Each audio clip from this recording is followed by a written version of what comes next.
honestly, guys notice it more when you're out winning games, right? If Cleveland starts off in a bad start, they're not doing well, and all of a sudden Shedeur or Dillon Gabriel are doing well in 7-on-7, they're throwing dimes, and practice drills, the number one defense can't stop them.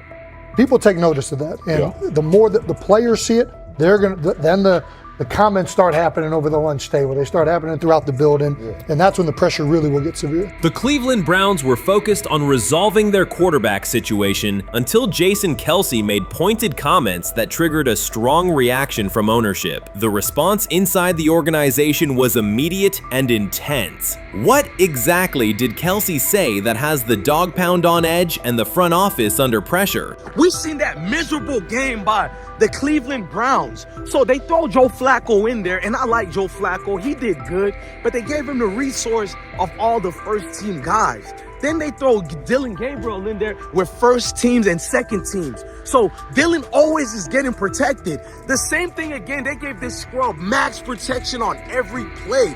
Yeah, he completed some passes, but let's talk about his mistakes. He's still inconsistent with his throws, but he at least had max protection. The Cleveland Browns continue to be defined by inconsistency and avoidable setbacks. Even as fans hoped the organization had turned a corner, Jason Kelce, fresh off retirement, offered a direct critique that reignited doubts about the team's direction. His remarks implied the franchise's structure and decision-making remain unstable and recent progress may not hold. The takeaway for leadership is straightforward. Identify core issues, align on a coherent plan, and execute with discipline. For supporters, it's another sign that the problems run deeper than a single season. They throw Shedeur Sanders in there with the lowest cab drivers you couldn't even get on 5th Street.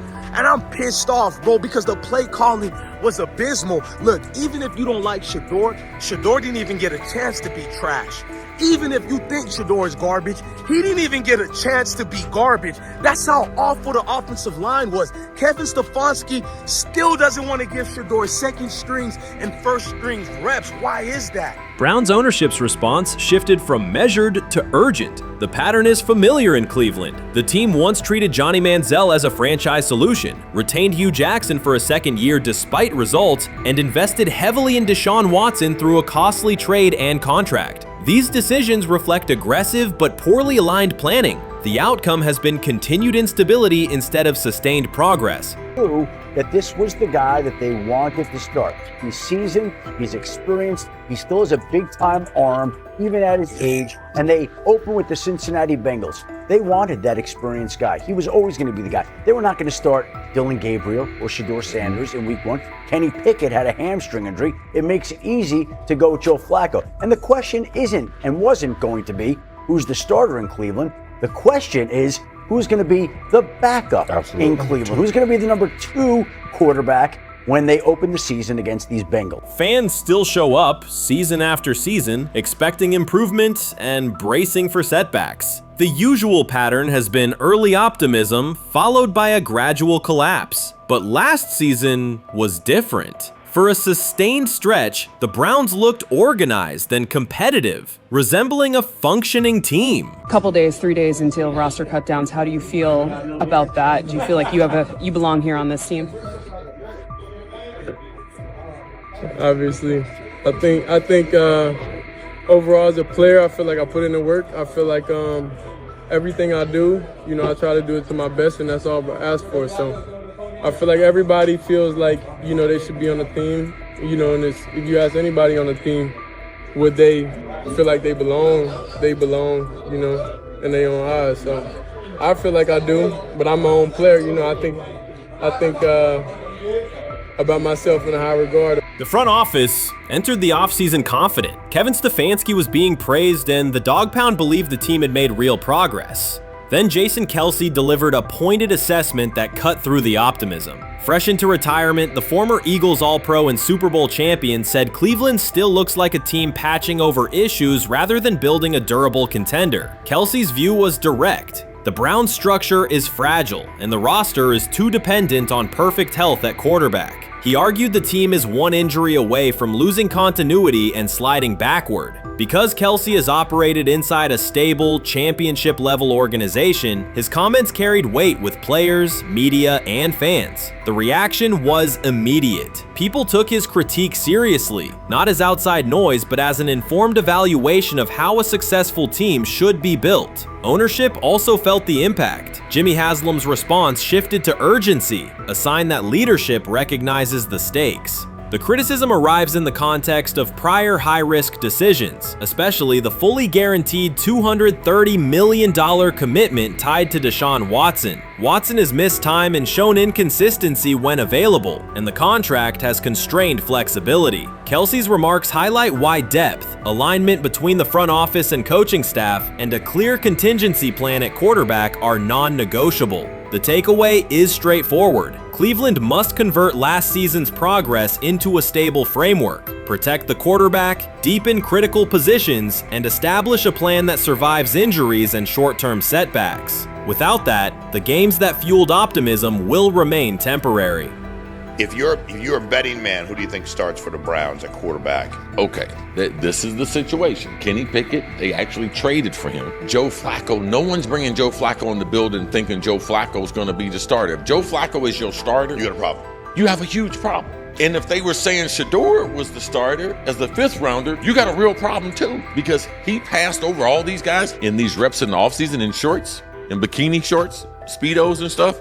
Like, no. That kind of stuff. So I'm not that surprised. When you put down a 3rd round pick on a quarterback, you do believe he has a certain skill set. Jason Kelce stated the obvious. Cleveland committed to a quarterback who hasn't played at an elite level in years, and Joe Flacco's playoff run didn't change the long-term outlook. Ownership appeared more upset that the criticism was public than by the substance of the critique. Many fans agreed. They've seen this pattern before. Rosters age, injuries are inevitable, and when a single contract dominates the cap, one setback at quarterback can undermine the entire season. Kelce's broader point was about structure. The Browns prioritized the high-cost, uncertain starter over depth and contingency. The late-season surge masked issues that remain: limited cap flexibility, thin depth at key positions, and an offense that lacks a credible plan B.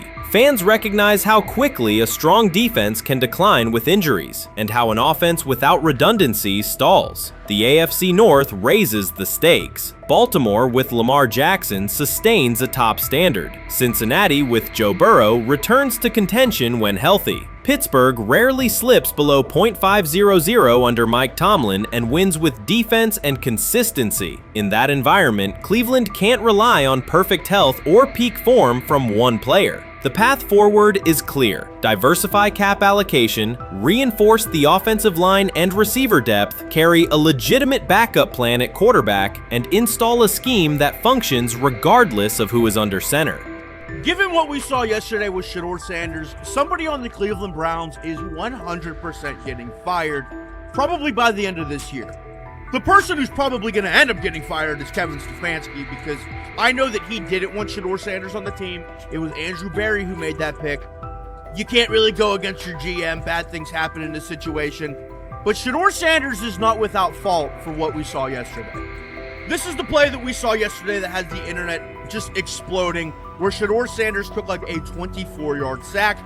Half of the internet is saying that this is all Kevin Stefanski's fault. Cleveland showed progress last season, but the underlying concerns remain. Jason Kelce highlighted them directly. The Browns' long-term plan is fragile, cap-constrained, and overly dependent on perfect health at quarterback. His comments focused attention on structural issues, roster depth, continuity in coaching, and a sustainable offensive approach, rather than a single hot streak. That criticism resonated because it reflected what many around the league already see. Ownership's reaction underscored the sensitivity. Jimmy Haslam has presided over frequent coaching and quarterback changes, and external scrutiny carries weight when it comes from a respected veteran with championship experience. Kelce's remarks reinforce that last year's Joe Flacco stretch was a short-term solution, not a foundation. The team still needs a durable plan that can withstand injuries and inconsistency. The practical takeaway is clear: stabilize the system, diversify cap snap usage and build depth at key positions so the offense functions regardless of who is under center. That includes a coherent development pathway for younger talent such as Shedeur Sanders, with defined practice reps, protection, and scheme alignment. Kelce didn't say anything outrageous. He articulated the gap between a brief surge and a credible long-term contender. I have the faith of a mustard seed.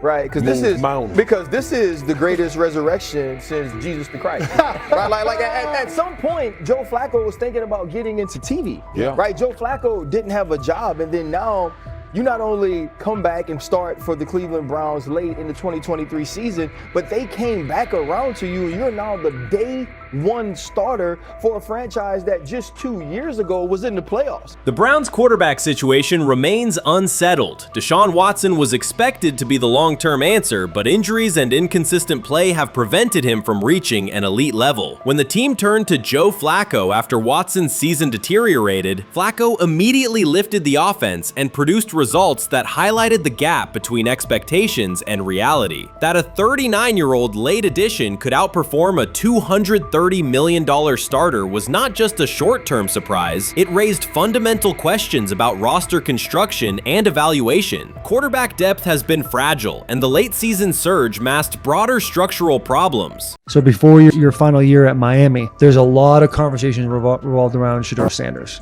Obviously, I'm assuming you guys have a great relationship. Some of the clips you've seen and stuff like that. What is it like for you to have like this rivalry with Shedeur? I don't have a rivalry with him. That's my boy. So at the end of the day, this whole process, we thought me and him were going to be 1 and 2 the whole time. Whether he's 1, I'm 2. Whether I'm 1, he's 2. And so that's just always been, our mindset. It didn't go that way. I thought he was one of the better quarterbacks in the draft as well, even throughout college. A lot of stuff out there on him ain't really, the truth, just because they spin it different ways. Like they spin stuff about me different ways. But I mean, when he gets his chance, become a starter, I know he's gonna make the most of it. And I'm ready to get back to work with him, after the season, talk some more stuff to him. Cam Ward directly challenged the uneven standards applied to Shedeur Sanders, calling them inconsistent and unfair. By insisting that performance, not politics, guide evaluation, he shifted the discussion from one player to a league-wide problem. Sanders' treatment now serves as a test of how the NFL supports and evaluates emerging quarterbacks. I feel a special relationship with him, especially me. First getting to know him 5 years ago when I started working with him. But it did surprise me because he's a good quarterback. It doesn't get a lot of credit that he deserves. Especially the plays that he made in Colorado. A lot of quarterbacks in the country are making those plays. And so when he gets this opportunity, I'm pretty sure having soon today that he'll make sure he'll make plays on the field. Cam Ward's public challenge to the treatment of Shedeur Sanders brought the issue into clear view. For months, discussion around Sanders has centered on his profile, major compensation, a prominent Nike deal, and the expectation to stabilize a struggling franchise. Rather than a standard evaluation of a top prospect, he has faced sustained skepticism from analysts, fans, and league voices. Ward's comments underscored that the standards being applied to Sanders diverge from those used with other rookies. By stating it directly, he did more than support another quarterback. He identified a broader problem in how the league responds to young players with significant visibility. The takeaway is direct. Assessments should reflect on-field performance and development, not external narratives. A generational talent. I'm gonna prove him right. I'm gonna prove him right. Don't worry. Oh my God. An article came out today. I'm generational. So I guess it's article versus article. I like that you think that, man. But we all know the truth. What? Trav gonna be first? You generation, I'm legendary. That's cool. We can be legendary. Legendary, get their ass. We'll start doing it in like 5 minutes. Shedeur Sanders entered the league with more than a playbook. He brought a public brand, a family legacy, and expectations unusual for a first-year quarterback. Before his first regular season throw, he was already positioned at the center of attention. Rather than assess him on that reality and his on-field ability, many voices reduced him to marketing, treating visibility as proof of hype instead of performance. Cam Ward pushed back on that framing. His point was simple: judge Sanders by the same criteria applied to other rookies. With Sanders' resume, production, leadership, and composure, most first-year quarterbacks would be discussed as long-term cornerstones. The evaluation should be consistent, focused on development and results, not perception. Look at the process with Shedeur, who I know is a buddy of yours, and how do you think both of you guys will end up doing in the league? I think we'll both end up being one of the best quarterbacks in the league. I just think the work that me and him are willing to put in, the relationship we have to constantly compete each and every day, to better our craft, for ourselves. I just think it's going to end up paying off for us in the long run. You guys kid each other about who's going first and how much that matters to you? Yeah, we play around, we joke around with it. It really don't mean nothing. The draft pick will never mean anything.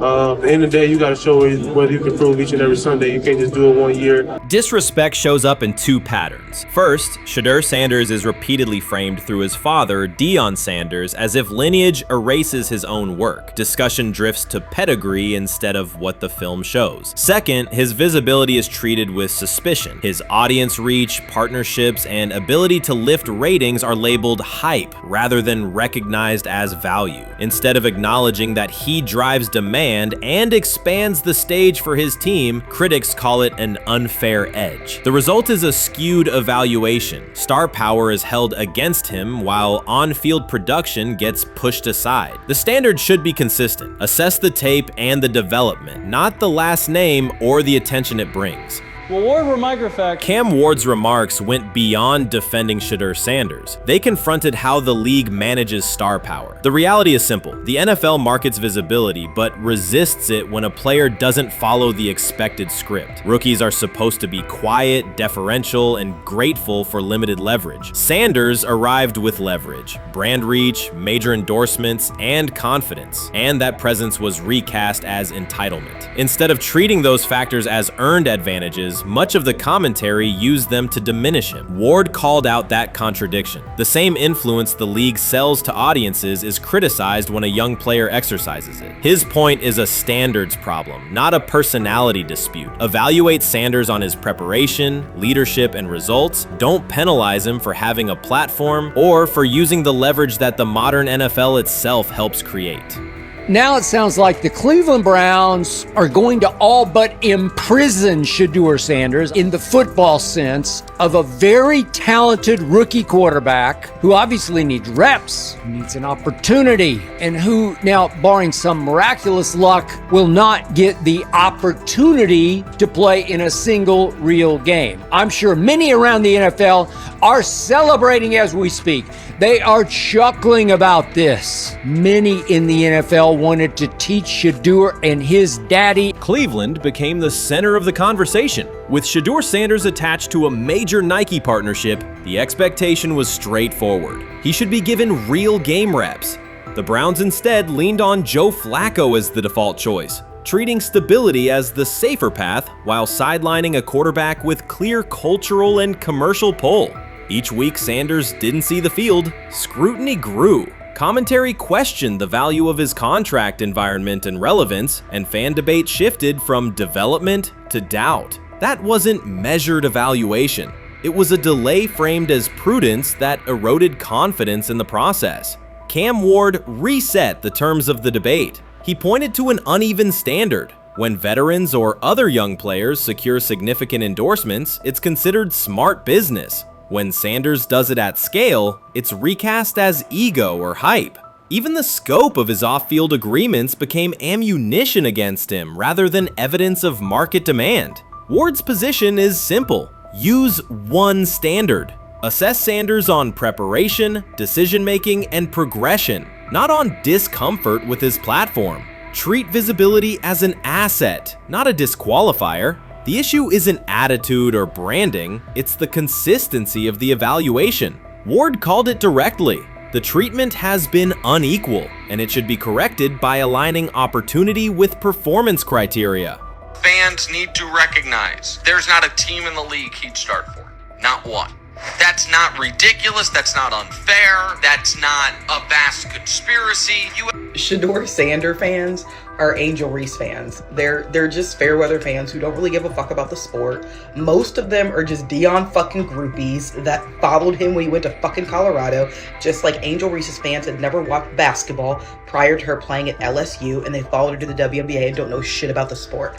That's it. Now Dion fucking groupies are running around acting like, oh, this is payback to his dad. The timing is pivotal. Shedeur Sanders isn't trying to blend into the league's background. He's shaping the agenda. He drives debate segments, fuels short-form highlights, and moves merchandise at a pace most rookies never approach. By the metrics that define modern attention, he is the draw. Yet, a segment of observers continues to undercut him, not because of shortcomings on tape, but because of discomfort with how prominent he already is. Cam Ward put words to what many could see. Coverage around Sanders has been filtered through reaction to his visibility, rather than a clear read of his performance and growth. The market has already weighed in. Demand is real, not manufactured. Nike's record-level rookie endorsement aligned with that reality, signaling long-term value and cultural reach. This exposes a core contradiction. The NFL depends on star power to sell tickets, fill stadiums, and boost ratings, but it resists stars who set terms on their own. Visibility is celebrated until a player exercises it. The fix is straightforward. Apply one standard. Evaluate Sanders on preparation, decision-making, and results, and treat his platform as the asset it is. If the league benefits from his presence, its evaluation practices should reflect that same reality, consistently and without penalty for scale. Shedeur Sanders does not depend on league promotion. He established his platform before the NFL and continues to expand it on his own terms. That autonomy challenges the status quo. Cam Ward's support was more than a defense of a teammate. It was a warning that if the league holds to outdated expectations, it risks falling behind the very players who drive audience attention and revenue. Claims that Sanders lacks real popularity ignore measurable facts. A large, active following, consistent merchandise demand, and sustained coverage across major outlets. Doubts about his standing as a quarterback overlook his college production and growth indicators. The pattern is familiar. Efforts to minimize him increase his reach. Each skeptical headline widens the spotlight, and each dismissive take creates more engagement. You cannot reduce a player built for visibility by arguing he should be less visible. The practical outcome is the opposite. Scrutiny becomes signal. Sanders is not merely enduring criticism, he is turning it into momentum, converting attention into leverage on and off the field. He lied to us all when he said that this was going to be an open competition, a four-man open competition when it comes to the QB situation up there in Cleveland, in which, from the looks of it, all we've seen it be was a three-man race. The only people that has been getting reps in with the first team or with the veterans are Joe Flacco, Kenny Pickett, and Dylan Gabriel. We've never seen my boy Shedeur Sanders get a chance to get in, even with him doing the things that he has been doing up there. He has yet to get in with the... Shedeur Sanders was caught off guard by Coach Kevin Stefanski's recent remarks, which have sparked talk of bringing in another starting quarterback. Commentators are debating whether Stefanski's comments reflect eroding confidence in Sanders or a brief lapse in judgment, but the rookie now faces intensified scrutiny over his role. The Browns, we got an analyst that says that Shedeur Sanders should have some kind of a ban? Banishment of some kind? Come again? Say what? For what? And we've got, this would be more troubling. If I'm a Browns fan, and this is where we're going to start, potential dissension in the ranks of the front office and the coach. And over what? Quarterback. When a program's headline quarterback suddenly becomes the subject of sideline murmurs and quiet searches for replacements, the situation is unmistakable. It's a breach of trust. Shedeur Sanders, the passer who put Colorado back in national conversations with his production and profile, has just received a clear message that his job security is in question. Coach Kevin, the assistant previously considered to be in Sanders' corner, made remarks that ignited speculation about changing quarterbacks. Fans, analysts, and even Deion Sanders are now reassessing the team's unity and its true plan for the position. The comment was no accident. It was a deliberate signal that the staff may soon elevate a backup. For perspective, Shedeur Sanders did not step into ideal conditions last season. He was sacked so often that Colorado could have dedicated a locker to every opposing edge rusher who reached him. Could I possibly go to bat for Kevin Stefanski as a great head coach? No, I couldn't. Could you go to bat against him, saying he's a horrible head coach? No, I can't. I think that's why we fall in the middle. I think that's why in a lot of these discussions, and that's why a lot of the rankings, you see him right now in that 15 to 20 range, somewhere in that middle pack of NFL head coaches. I've said earlier, Kevin Stefanski has already been given more head coaches than any coach I've ever seen in Cleveland. starting with the decision to move on from Baker and him clearly still having another level to get to in Tampa. Last season, Shedeur Sanders often had to operate behind an offensive line that provided minimal protection, yet he still delivered precise throws and critical drives. At times, he seemed to be carrying a struggling roster almost on his own. Despite the constant pressure, he never complained, never threatened to transfer, and never acted entitled. He remained with Colorado because he trusted the program, trusted his father, and believed in the team's larger mission. That loyalty is why coach Kevin Stefanski's recent statement that the quarterback competition is wide open struck so sharply. The remark implies that Sanders' starting role is insecure, as though the player who absorbed countless hits while holding the offense together is simply another name competing with walk-ons and first-year athletes who are still learning the cadence. This goes beyond ordinary coach language about fostering competition. It introduces genuine uncertainty about the staff's confidence in Sanders and invites speculation that Colorado is actively assessing outside options through the transfer portal. By characterizing the position as vacant, Stefanski has planted seeds of doubt that could quickly evolve into rumors and undermine the stability of the locker room. I'm sorry, but when it comes to quarterback, I'm gonna defer to my head coach, generally speaking, especially one with Stefanski's track record and how he's viewed across the league. So this is interesting because it tells you Kevin Stefanski's not a Shedeur Sanders guy. And it also tells us who made these picks. Exactly. The Cleveland Browns made a rather awkward decision in the NFL draft, opting to take quarterback Dillon Gabriel in the 3rd round well before he was expected to fly off the board. Then 2 rounds later, the Browns took fellow quarterback Shedeur Sanders. So what exactly is going on? Discussion has begun about whether Colorado is actively evaluating another quarterback and preparing for life after Shedeur Sanders. Analysts are debating whether Coach Kevin's move is calculated strategy or a misstep that jeopardizes team stability. Sanders remains a top NFL prospect, Deion Sanders' son, and the program's public face. His highlights dominate social media and his jerseys outsell the team's victories, yet he is once again being asked to reaffirm his position. The issue is more than routine roster management. It intersects with the family dynamics that shape the program. By portraying the quarterback job as open, Coach Kevin signals to both Shedeur and Deion that the staff is willing to move on despite Sanders' stature. For Shedeur, sitting through film sessions while hearing talk of potential replacements adds an unwelcome layer of uncertainty to an otherwise proven resume.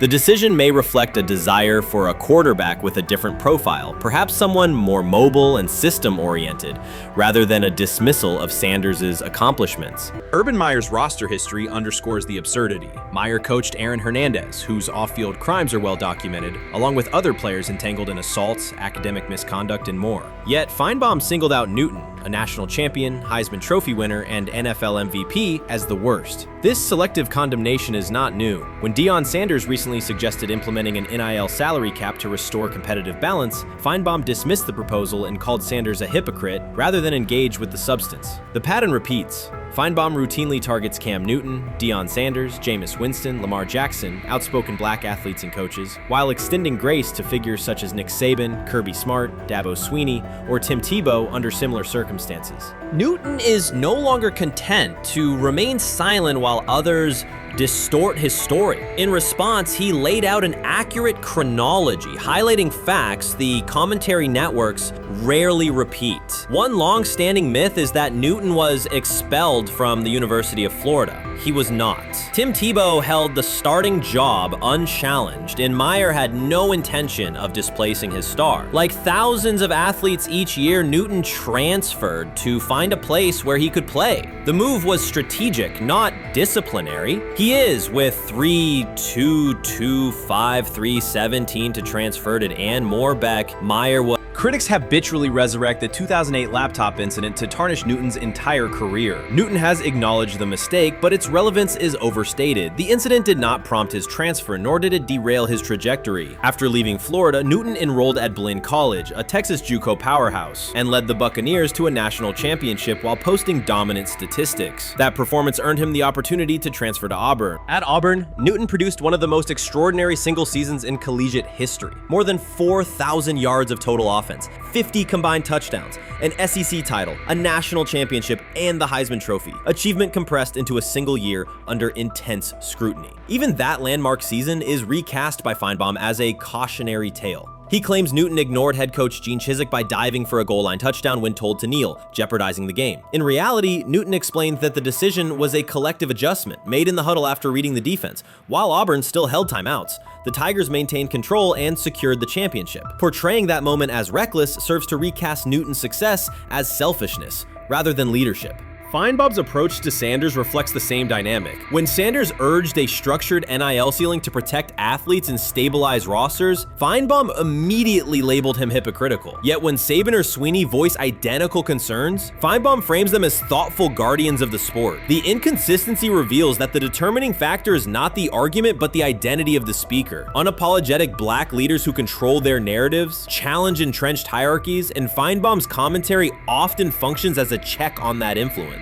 Newton countered Feinbaum's latest attack with a concise statement. "You're lying, Paul. Please stop." Behind those words lay a broader indictment of the media machinery that weaponizes half-truths. By calling Newton the worst player Meyer coached, Feinbaum was seeding doubt among fans, front office evaluators, and future historians. Newton, now an established media presence and entrepreneur, no longer depends on traditional outlets to correct the record. He reminded audiences of 3 essential truths. He departed Florida on his own terms, he led Auburn with support from coaches and teammates, and he captured every major accolade available in college and professional football without conforming to prescribed expectations. An unspoken rule lingers in American sports discourse. Black athletes may excel, but must do so quietly, gratefully, and without highlighting systemic inequities. Newton broke that expectation early by celebrating with unreserved joy, answering questions candidly, and refusing to minimize his personality. For some commentators, that confidence is reinterpreted as arrogance. Feinbaum's repeated attempts to undermine Newton follow a familiar script of policing behavior rather than analyzing performance. Yet, legacy rests not in a pundit soundbite, but in tangible achievements and public memory.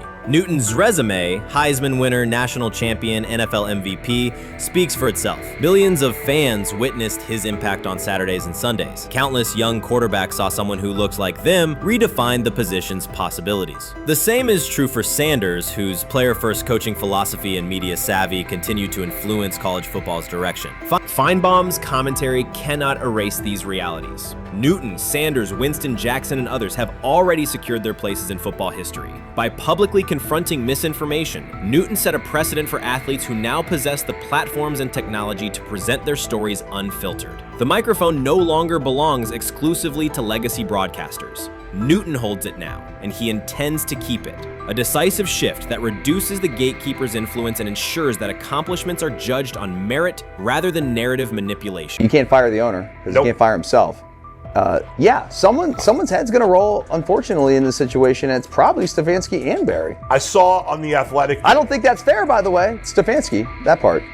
I agree. I was saying the other day on my podcast that Barry should be fired, and I said I wouldn't fire Stefanski, but a couple of people made the point of saying, well, if you fire the GM, you got to give him a chance to hire his own coach, which is fair. That's true. So I would fire Barry. I would hire a new GM. If that GM thinks Kevin Stefanski's a good coach, wants to stick with him. The situation in Cleveland has escalated with the NFL. Sources indicate GM Andrew Barry is prepared to move on from head coach Kevin Stefanski if he refuses to elevate Shedeur Sanders. The Browns are weighing a major quarterback change. Leadership appears to be aligning behind Sanders and pushing for immediate action. This is a high-stakes decision about control and the team's direction. I think it's unfair for me to comment in I guess, maybe on behalf of the industry. All I can say is this, the time that we spent with Shedeur, and what he's done throughout his college career is impressive. He's an impressive young man. He's a really good quarterback. Sometimes, fit comes into play. And I'd also say this, there are 4 more rounds of the draft. And then maybe lastly, it's less about where you get picked and what you do after you get picked. That's really the most important thing. And, getting to know him over the course of the spring, he has a ton of resolve. Andrew Berry appears to be at a breaking point. Pressure from fans and within the organization to play Shedeur Sanders is intensifying. Berry is pushing for a move towards Sanders, while head coach Kevin Stefanski remains cautious about altering the depth chart. The divide is clear. One side wants acceleration, the other a measured rollout. The organization is under heavy scrutiny, and the focus has shifted to when, not if, Sanders sees the field. Has the fourth highest odds of any head coach this season to be fired. He's clearly on the hot seat. It's been a discussion for really a couple years now, dating back to last season's 3-win season. And he's always had kind of hot and cold seasons. And now the sports books are saying he's fourth on the list. Number 1 is Mike McDaniel of the Miami Dolphins, Brian Dable of the Giants at 2, Shane Steichen at 3, and there is Kevin Stefanski plus 650 to be fired. This has moved beyond tension to outright stubbornness. Rather than elevating Shedeur Sanders, the staff has chosen Dillon Gabriel. The current depth chart looks less like a forward plan and more like resistance to change. Fans have been clear about who they expect to see, yet the organization keeps delaying. Every week without a real evaluation of Sanders slows development and blurs accountability. Cleveland is choosing a conservative approach when a decisive decision is needed, sending a message of uncertainty to both the locker room and the city. Now being the third string quarterback for the Cleveland Browns, was that so much was made out of unbelievable. He actually made the team as the third string quarterback. Like that was a big deal. Like that was somewhat of a surprise to a lot of people.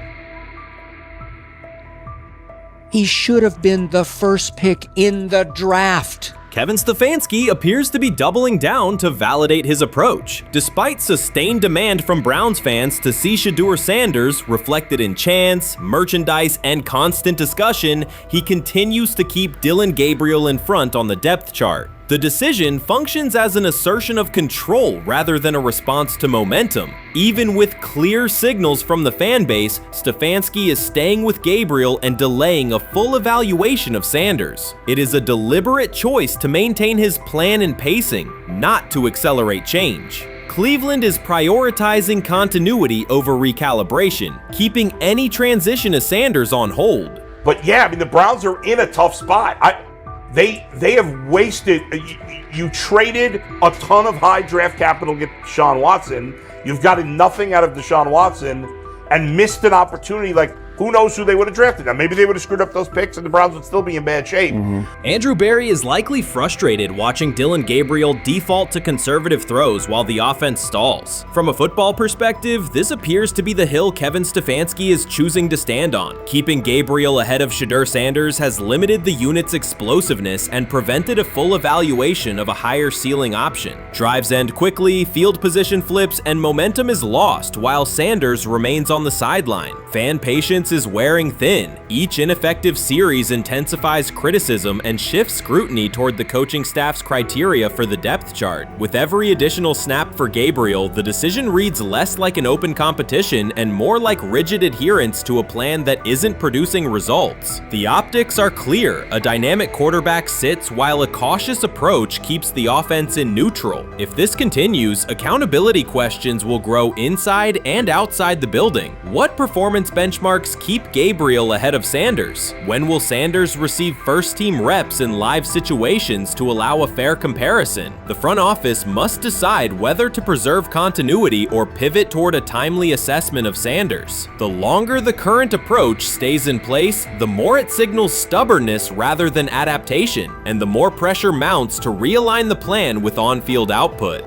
I honestly see it happening if the Browns lose a bunch of games. If they get 5 wins or less, I see the report coming out now that Stefanski will be fired. I don't want it to happen. I want the Browns to be good, win a bunch of games. I think that they're going to be a team that is slept on and can at least get 7 wins, which is why if they don't, I see Stefanski getting all the blame for that, and there'll be a new coach in Cleveland.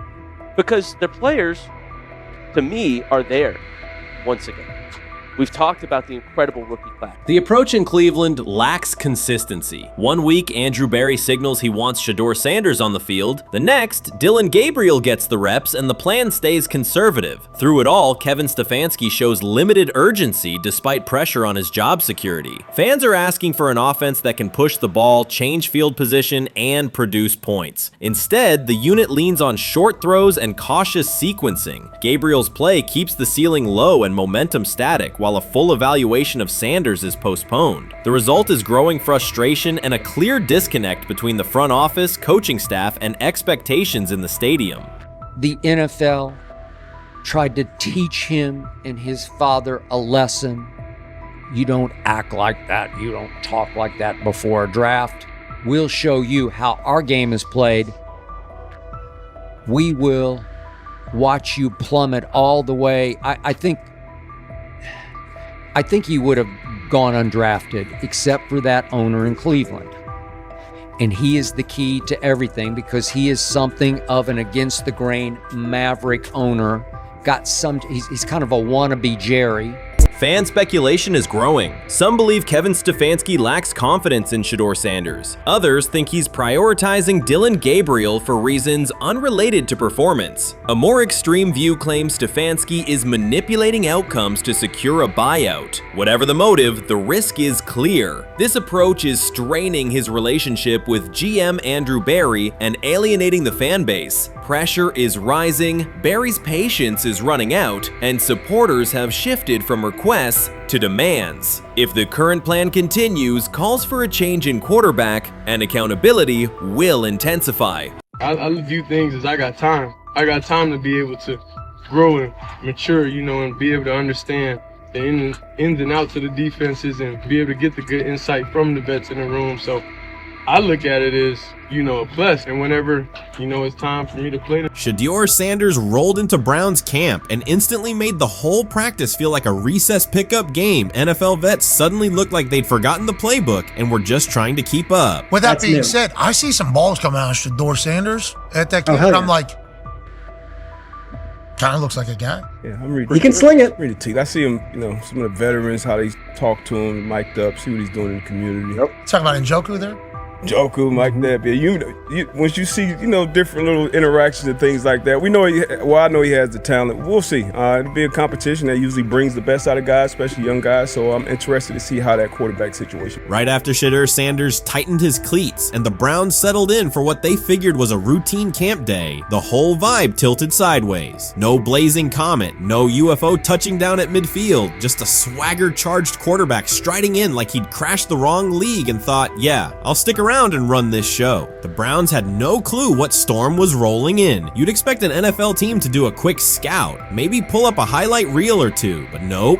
They greeted Shedeur with a shrug, only to watch him seize the field on snap one and run the whole operation like a seasoned pro. First and foremost, he's been the best quarterback in camp. Now look, Joe Flacco ain't had many opportunities. There was a whole day I saw he didn't throw the ball at all.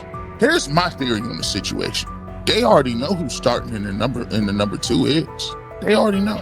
Joe Flacco and Shedeur Sanders is already locked up. You're missing the boat, people. You're missing the boat.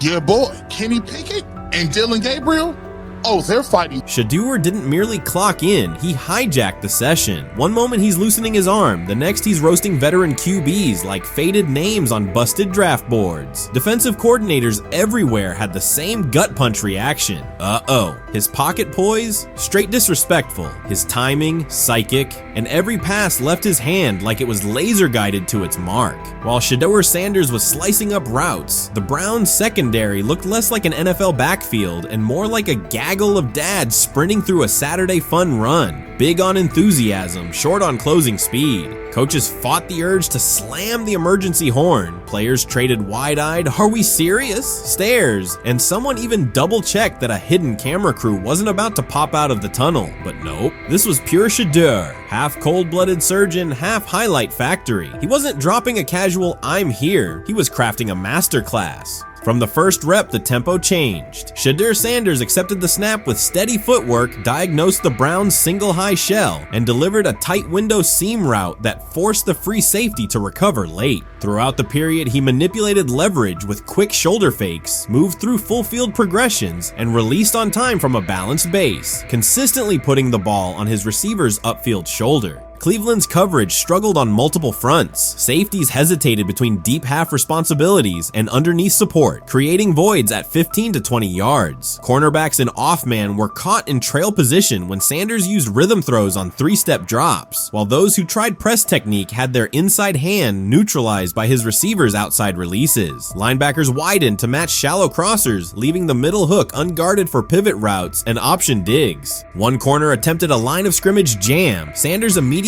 adjusted the route to a back shoulder fade, releasing the ball before the break and rendering the press ineffective. Over the session, he showcased pocket discipline, reclimbing to maintain throwing lanes rather than drifting, and finished with a series of anticipatory throws against cover 2 cloud, fitting vertical outs between the flat and deep half defenders. Sanders' combination of rapid post-snap processing, precise ball placement, and pocket efficiency exposed coverage mismatches at every level and highlighted communication gaps in the Browns secondary. By mid-session, the Browns defensive staff clearly recognized their calls were outmatched. Every adjustment, a roll to cover 6, a simulated pressure, a late rotate to 2 high, was neutralized once Shedeur Sanders confirmed the post-snap picture. Routes that had taken weeks to script were beaten by timing and location. Comeback set at 12 yards broke open before the corner's transition. Slot seam-outs dotted the void between the flat and deep half defender, and boundary receivers beat press with quick hand techniques, receiving the ball before the trail man could recover. Sanders' command was methodical. He used cadence to freeze plug blitzes, re-ID'd the mic when linebackers sugared the A-gaps, and maintained a firm base so he could reset and fire without resetting his feet. His receivers benefited from that rhythm. Top of the stem, eyes back. Ball delivered on their upfield shoulder, allowing immediate transition to YAC. The Browns front tried a late stunt to compress the pocket. Sanders climbed 2 steps, re-spotted the shallow crosser, and delivered in stride, turning a potential sack into a 20-yard gain. What stood out most was how little ramp-up Sanders needed. From his first series, he processed full field concepts at tempo, cycling through progression reads without hitching. The poise under interior pressure, consistency in ball placement, and ability to manipulate zone defenders left the Browns' coordinated disguise packages ineffective and forced them into static coverage by the end of the period.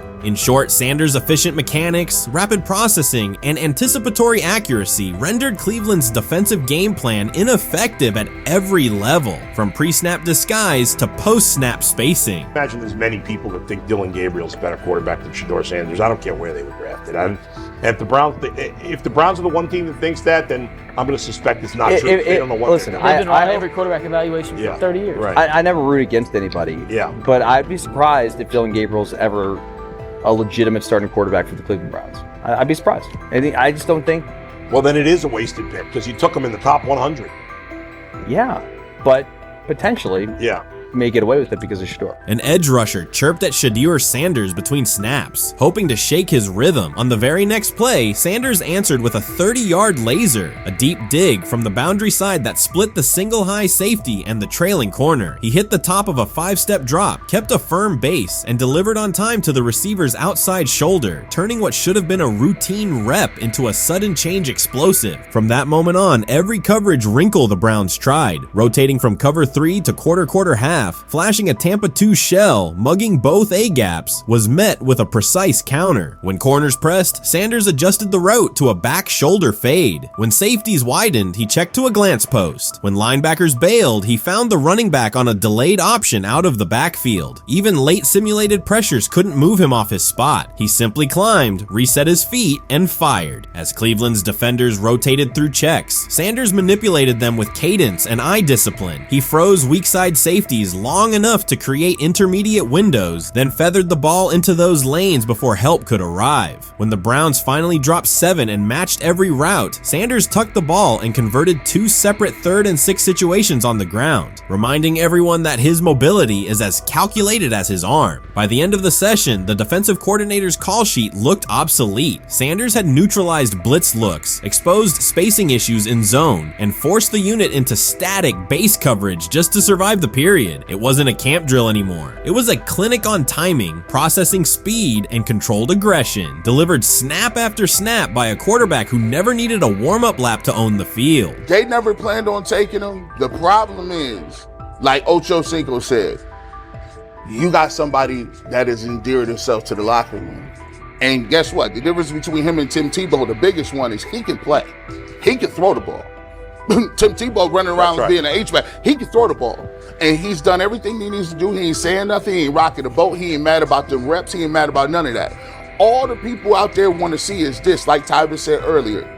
We want to see what he can do with Jerry Jeudy. That's it. I want to see what he can do with David Njoku. I want to see him with Junkins. I want to see him with the first running backs. If you are cooking, if you are beating down the doors with the 3s and 4s, guess what?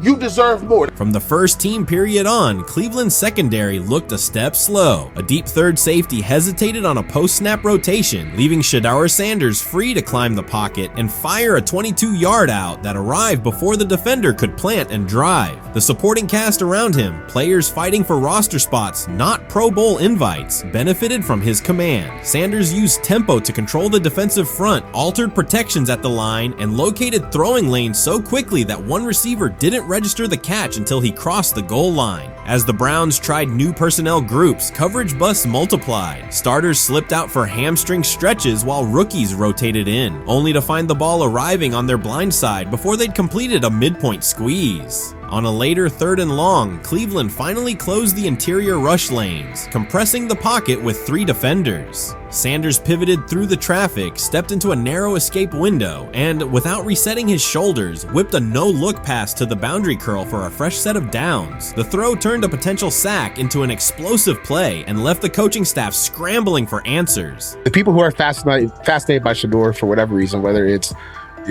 his play, I guess, last year was kind of fun. If you're just like a guy who grew up like loving Deion Sanders and passed that love on down to your kids, I can see why you're like that.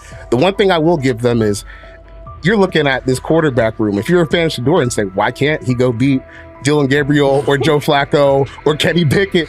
So I do understand that part of it, right? Because why not? Why couldn't he be a Brown starter in October or November? That looks like a quarterback room where everyone will get a chance to start. You made an interesting point. So I tend to have the drip, drip, drip. This was my Johnny Manziel theory, is that everybody makes mistakes, especially when you're young.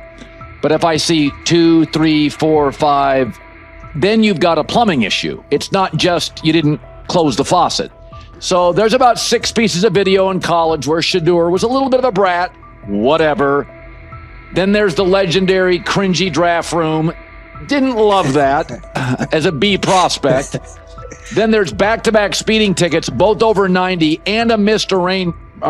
The NFL is navigating unexpected headlines after a former Browns coach publicly defended Shedeur Sanders in response to reports of multiple speeding tickets. The coach's statement has sparked extensive online debate. Supporters welcome the show of loyalty, while critics question the motive. Sanders now finds himself at the center of an unforeseen controversy, and observers want to know why a Cleveland coach is standing so firmly in his corner. The story is developing rapidly and continues to draw intense attention. When it came out that he got a speeding ticket, I said it's not really that big a deal. I feel very differently about it now. Over 40 miles an hour over the speed limit, less than 2 weeks after you just got a ticket. I don't know if that's entitlement or immaturity. There's got to be some teams that are feeling very good right now that they didn't draft him. Observers are focusing on Shedeur Sanders' recent speeding ticket, treating the violation as a measure of his character and sidelining his athletic, academic, and philanthropic accomplishments. The incident, driving 15 miles per hour over the limit in a borrowed Lamborghini, has drawn sharp criticism. In response, a former Cleveland Browns coach has taken the opportunity to comment, even though the franchise is widely viewed as unstable due to its frequent coaching changes and limited on-field success. By defending Sanders, he presents himself as an authority on discipline and leadership. The statement, coming from an organization seldom praised for stability, has nonetheless attracted considerable attention across the league. You want to defend him a little bit. I thought this was an interesting take. Yeah, I thought it was really interesting that you said you were out because of the speeding tickets. To me, that's such a minor thing. You were so high on him in terms of his completion percentage in OTAs, and I thought that was a little aggressive on your part. But with the speeding tickets, I got a speeding ticket the first night of the draft, my first year there. I thought maybe I'd get the benefit of the doubt, but they gave it to me anyways.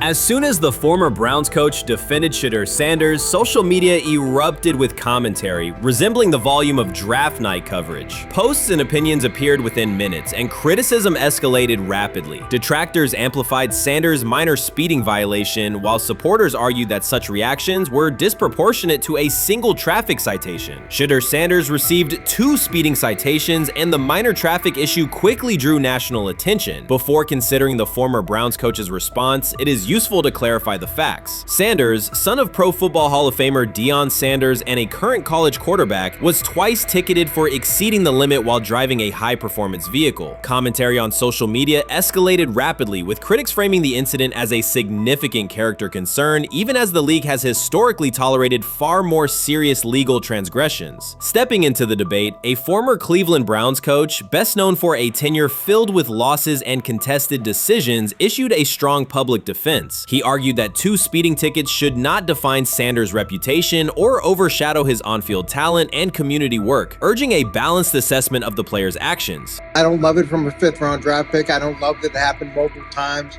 but I do think that this is the first time he's been away from his dad, and there's gonna be some growing pains now.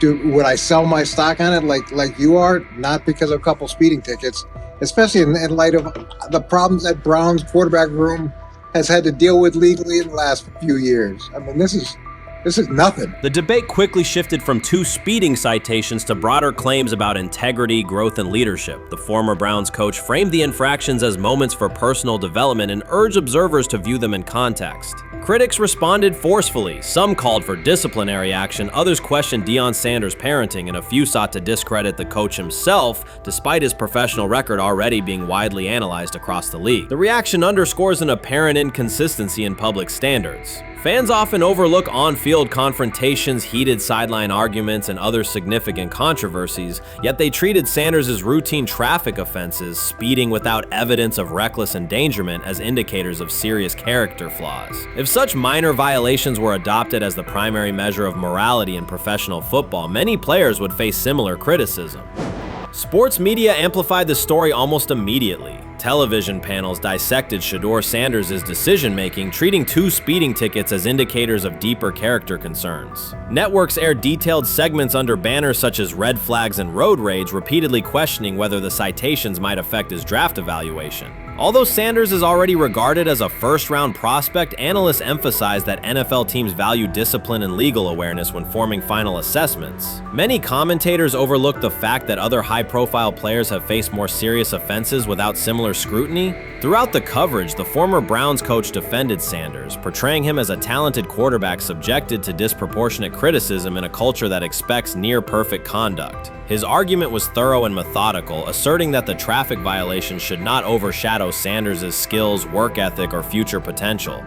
Commentators point out that the coach's intervention was not entirely selfless. He recognized the publicity potential. One day he was an overlooked figure from a struggling Browns era, the next he was a trending name across sports media. The discussion quickly expanded beyond Sanders' speeding citations to questions of image management and narrative control. Critics demanded disciplinary measures, public apologies, team sanctions, and formal statements, yet their objections seemed directed less at the traffic infractions themselves and more at Sanders' high profile, confidence, and resistance to traditional expectations. In practical terms, Sanders' brand remains intact. The coach secures renewed relevance, and the episode supplies another headline in the ongoing story of modern football. The next time Sanders is seen in a high-performance car, the debate will likely reignite, focused not on speed limits, but on the broader culture of the league. Meanwhile, new voices continue to join the conversation. Broadcaster Colin Cowherd has already weighed in, offering his own reassessment of the incident and its broader implications. Breaking news, Shedeur Sanders last night was pulled over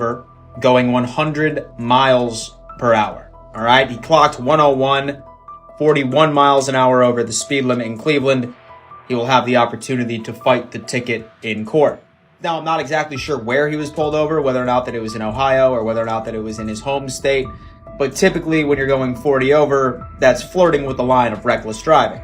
Folks, I gotta tell you, I don't understand what it is with these young men driving at absurd speed. Colin Cowherd's view of Shedeur Sanders shifted abruptly. Days after praising the quarterback's poise and skill, he appeared on air to declare that Sanders is overhyped, unfocused, and distracted by celebrity. The reversal was immediate, without any gradual reconsideration. Cowherd now frames Sanders' 2 speeding tickets as evidence of poor judgment, even though he has defended other quarterbacks facing far more serious off-field issues. The sudden, wholesale withdrawal of support leaves viewers questioning the consistency of Cowherd's criteria and illustrates how quickly media narratives can change when minor incidents receive outsized attention. This is okay. Okay. The how much of this is? I mean, Jimmy Haslam has his hands all over Manziel, has his hands all over Deshaun Watson. Admitted it, man enough to admit it. I saw the reaction in the draft room when they took Shedeur Sanders. It's pretty obvious it wasn't the coach and the GM's pick. How much is this? This team has 8 last place finishes in 13 years owning it. How much of this is we don't have a very good owner here like Washington, D.C. and the Commanders? Yeah, I didn't love the owner stepping in and saying, hey, you got to take this guy in the 5th round. And I doubt they'll ever admit to it. While Colin Cowherd urged teams to move on from Shedeur Sanders, former Browns coach Eric Mangini offered a more measured response. Mangini, whose tenure in Cleveland was marked by mixed results, used his platform to provide context rather than condemnation. Instead of sensationalizing the speeding violations, he encouraged viewers to consider Sanders' circumstances. A 21-year-old quarterback whose life is scrutinized both on and off the field. Mangini acknowledged that the tickets were mistakes, but emphasized that they do not by themselves define Sanders' character or future. He noted the extraordinary attention athletes received today, combining the responsibilities of quarterback, public figure, and social media presence. Under such pressure, missteps are magnified, and criticism multiplies quickly. Mangini concluded that any evaluation of Sanders should weigh the totality of his behavior, performance, and growth, rather than isolate 2 traffic citations as decisive evidence of poor judgment. What do you think is happening in Browns camp? What do you think is going to happen there? Before I let you go, Lewis. You know, I think it really does all depend on how Kevin is able to, as it relates to Shedeur, work him in enough. Well, one, Shedeur has to earn the right for Kevin and the staff to have discussions about, hey, we got to get him more reps with the 1s and 2s. We got to get him more reps with the 1s and 2s when we're going team period, not just walk through or not just 7-on-7 team. Louis Riddick reacted sharply on air after viewing practice footage from the Cleveland Browns. The clip showed quarterback Shedeur Sanders executing a string of precise throws while the Browns head coach watched with a broad smile. Riddick questioned whether the session was focused on evaluation or celebration, arguing that visible enthusiasm from the staff could cloud objective assessment of a rookie's progress. Earlier in the segment, Riddick's tone had been measured once the Sanders highlights appeared. He criticized the perception that a routine practice was being treated like a marquee event. He stressed that coaching reactions should remain subdued until performance translates into game situations. Riddick concluded by calling for accountability and asking the Browns to clarify how they plan to manage expectations for Shedeur Sanders as training camp continues. Couldn't imagine me myself saying, hey, you know what, as someone who has been at the very bottom to try and ascend to like some level of success, I could never imagine going, you know what would be really cool?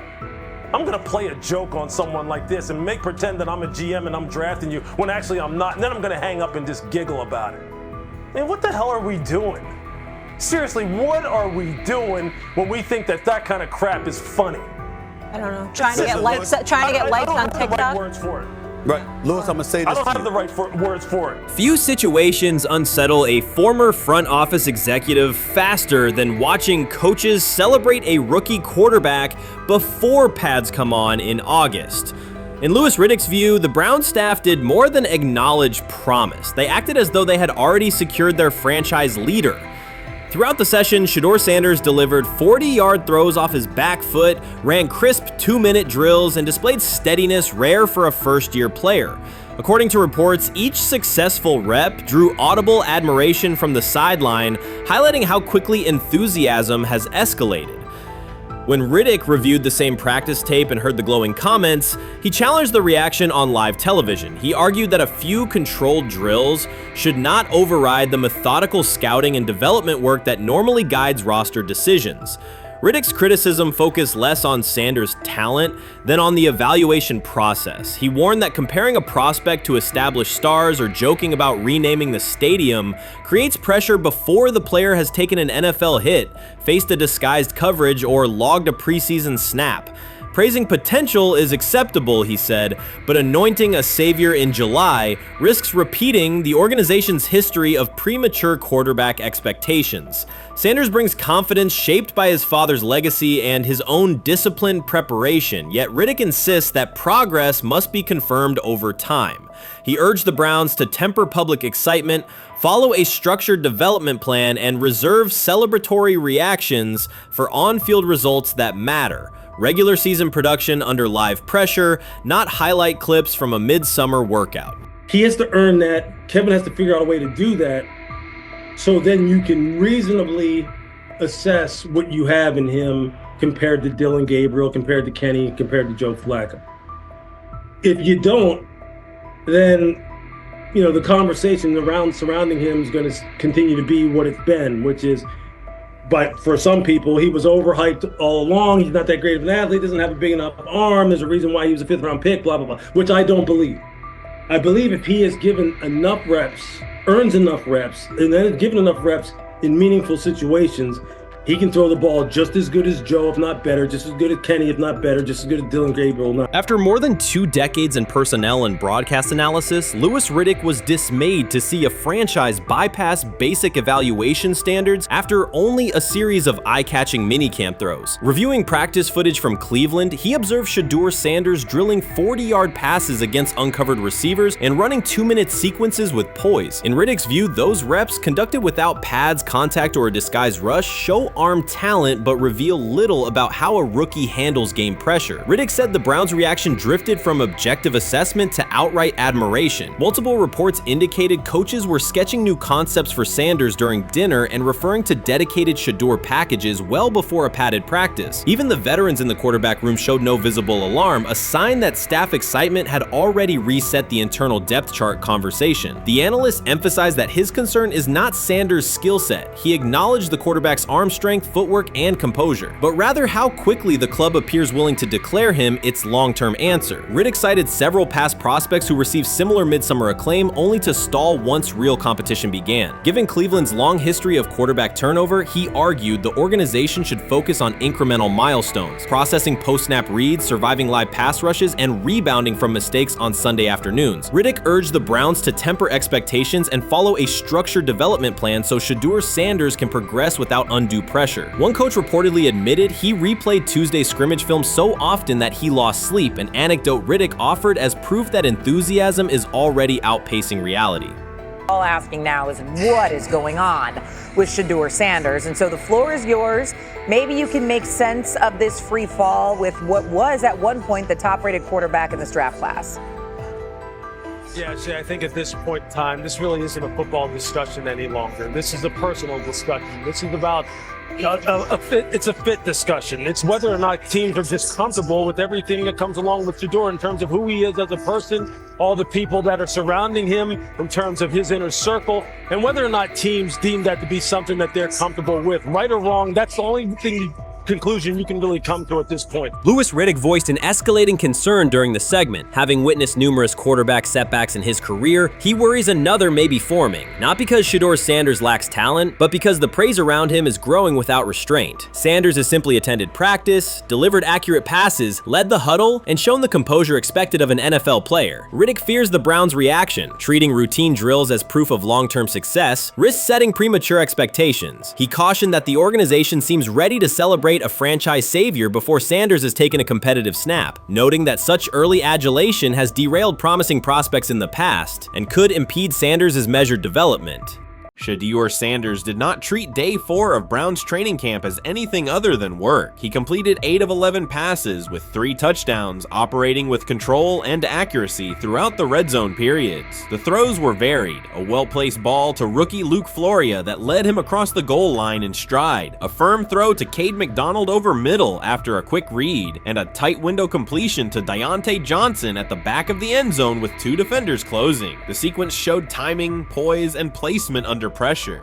while national attention centered on Joe Flacco's underneath completions and Kenny Pickett's option and rollout periods, Sanders produced scoring plays on schedule. The performance was not the product of broken coverages or end-of-period reps. It came within structured work with defenders in position and the offense executing standard progressions. The accuracy rate, 8 completions on 11 attempts, reflected consistent mechanics and decisions. The operation was steady from huddle to snap to finish. Despite that session, the distribution of first-team snaps did not change. Camp logs indicated that Pickett and Dillon Gabriel continued rotating with the starters, while Sanders remained primarily with the second unit. With the first preseason game approaching, that choice drew more attention from observers who expected productive days to be followed by expanded opportunities. The question surfaced again: what additional evidence is required to evaluate Sanders with the top group? The 3 touchdowns illustrated different aspects of his profile. On the throw to Floria, Sanders used a measured trajectory to lead the receiver away from contact and into the end zone. On the ball to Johnson, he identified leverage, held the safety with his shoulders, and delivered to a precise spot at the back line. On the throw to McDonald, he eliminated the first read, reset, and drove the ball into the window before the hook defender could squeeze it. Each score reflected a particular tool: anticipation, manipulation, and velocity within standard timing. Comparisons to the other quarterbacks were straightforward. Pickett produced 2 touchdowns but placed 1 late ball that exposed a receiver to contact near the goal line. Gabriel accounted for 1 score, with additional gains coming on checkdowns and designed movement. Flacco advanced the ball in short increments without finishing drives during the same period. Sanders converted opportunities into points repeatedly and without turnovers. The rotation, however, remained unchanged. Head coach Kevin Stefanski and the staff continued to allocate first-team work to the same group, describing the process as an open evaluation. In practice, that has meant extended starter reps for Pickett and Gabriel, veteran scripts for Flacco, and second unit periods for Sanders. The disconnect between output and opportunity was notable, particularly given the stated goal of reaching an early decision at quarterback. When asked about the timeline recently, Stefanski said the preference was to decide sooner rather than later, an acknowledgement that the window for assessment is limited as preseason approaches. Speculation about motives is common in such situations. The discussion has included references to front office perspectives and ownership influence. Owner Jimmy Haslam is widely viewed as supportive of drafting Sanders. General manager Andrew Berry is known for prioritizing fit, traits, and process within the roster building model. Stefanski reports to Berry, and the practice plan reflects coaching evaluation within organizational parameters. None of that guarantees any outcome. It does explain why rotations can remain conservative even after strong individual periods. Regardless of internal views, the most useful next step for the evaluation would be a defined set of first-team snaps for Sanders to put comparable tape next to his peers. There was also outside attention on several practice segments from earlier in camp that showed Sanders throwing during lulls to non-receiver personnel, ball attendants, staffers, and assistants, while other quarterbacks were in script with full units. Those clips circulated widely and were interpreted by some as dismissive. Sanders addressed questions about it by narrowing the focus to preparation, explaining that his responsibility is to be ready for the work assigned and that he has adjusted at every level of competition, from HBCU ball to the Power 5 and now the NFL. The response matched his general approach: acknowledge the situation, maintain routine, and continue to execute when the next period begins. The broader draft day and narrative context remains part of the conversation. Sanders' college resume included efficient production and high completion rates across 2 programs, culminating in national recognition such as the Johnny Unitas Golden Arm Award. His selection in the 5th round was driven by varying evaluations of projection, scheme fit, and development timelines. The result is the current environment. He must present his case within limited windows, then wait for access to the next rung of competition. That does not make the process unfair. It makes it exacting. The best answer for him and for the staff is additional, comparable reps and clear tape. Fan reaction after day 4 was direct. Social accounts and comment threads filled with assessments that centered on performance rather than reputation. Sanders produced 3 touchdowns, avoided negative plays, and showed command in the red zone. Supporters pointed to that tape and asked for opportunities with the starters to verify whether the same rhythm carries over with the top receivers and linemen. The message was not about headlines. It was about the logic of evaluation in a compressed calendar. From an operational standpoint, Sanders' day reflected consistent fundamentals. His base was disciplined, his eyes matched his feet, and his timing aligned with route depths. On the Johnson score, he used a subtle shoulder turn to hold the safety before resetting and throwing to the back line. On the McDonald throw, the ball was out on the second hitch, arriving before the defenders could converge. On the Floria play, the arc and placement minimized the hit risk and maximized the run-through. Those are portable traits. They translate across units if the timing with receivers is established through reps. The staff's balancing act is real. They must prepare the presumed Week 1 starter with sufficient continuity, while also giving developmental players enough exposure to judge ceiling and floor. That tension is present in every camp. The cleanest path through it is to carve out defined first-team sequences for each competitor and evaluate the tape against comparable defenses and situations. High red zone, low red zone, third and medium, and 2-minute. Sanders' performance on day 4 strengthened the case for such an allocation. Context matters off the field as well. Earlier in the offseason, 2 speeding citations, 91 miles per hour in Brunswick and 101 miles per hour in Strongsville, prompted public comment from Barry, who emphasized standards and safety. Sanders accepted responsibility, stated that he learned from the incidents and moved on. In camp, he has kept the focus on football tasks, install retention, cadence management, protection IDs, and post-practice review. He has also continued to build rapport across position groups, including veteran receivers and defensive backs, so that timing and expectations are clear when reps arrive. None of this diminishes the experience of the veterans in the room. Flacco has decades of film, Pickett has multiple seasons of NFL starts, and Gabriel brings mobility and a defined collegiate profile. It does, however, underscore the purpose of camp, to align decisions with current performance. Sanders produced the most efficient scoring period of the day. The next logical step is to see that operation with the starting unit, document the results, and compare them to the other candidates under the same conditions. The preseason opener will compress timelines further. Install packages expand, and coaches begin to narrow personnel groupings. If the objective is to identify the quarterback who can operate the offense most cleanly on Sundays, then structured exposure now will give the staff better information later. A small but deliberate set of first-team snaps for Sanders, scripted early downs, a third down sequence, and a red zone series would provide data without disrupting broader preparation. Until that occurs, Sanders can only continue to control process and execution. Day 4 showed what that looks like when opportunities align. Efficient reads, disciplined mechanics, and finishes in the end zone. He did not seek attention for the sequence. He put it on tape. If the evaluation remains consistent with the stated competition, comparable snaps should follow. If they do, the staff will have a clear, side-by-side measure. If they do not, the question from observers will remain the same. What more needs to be seen to justify the look?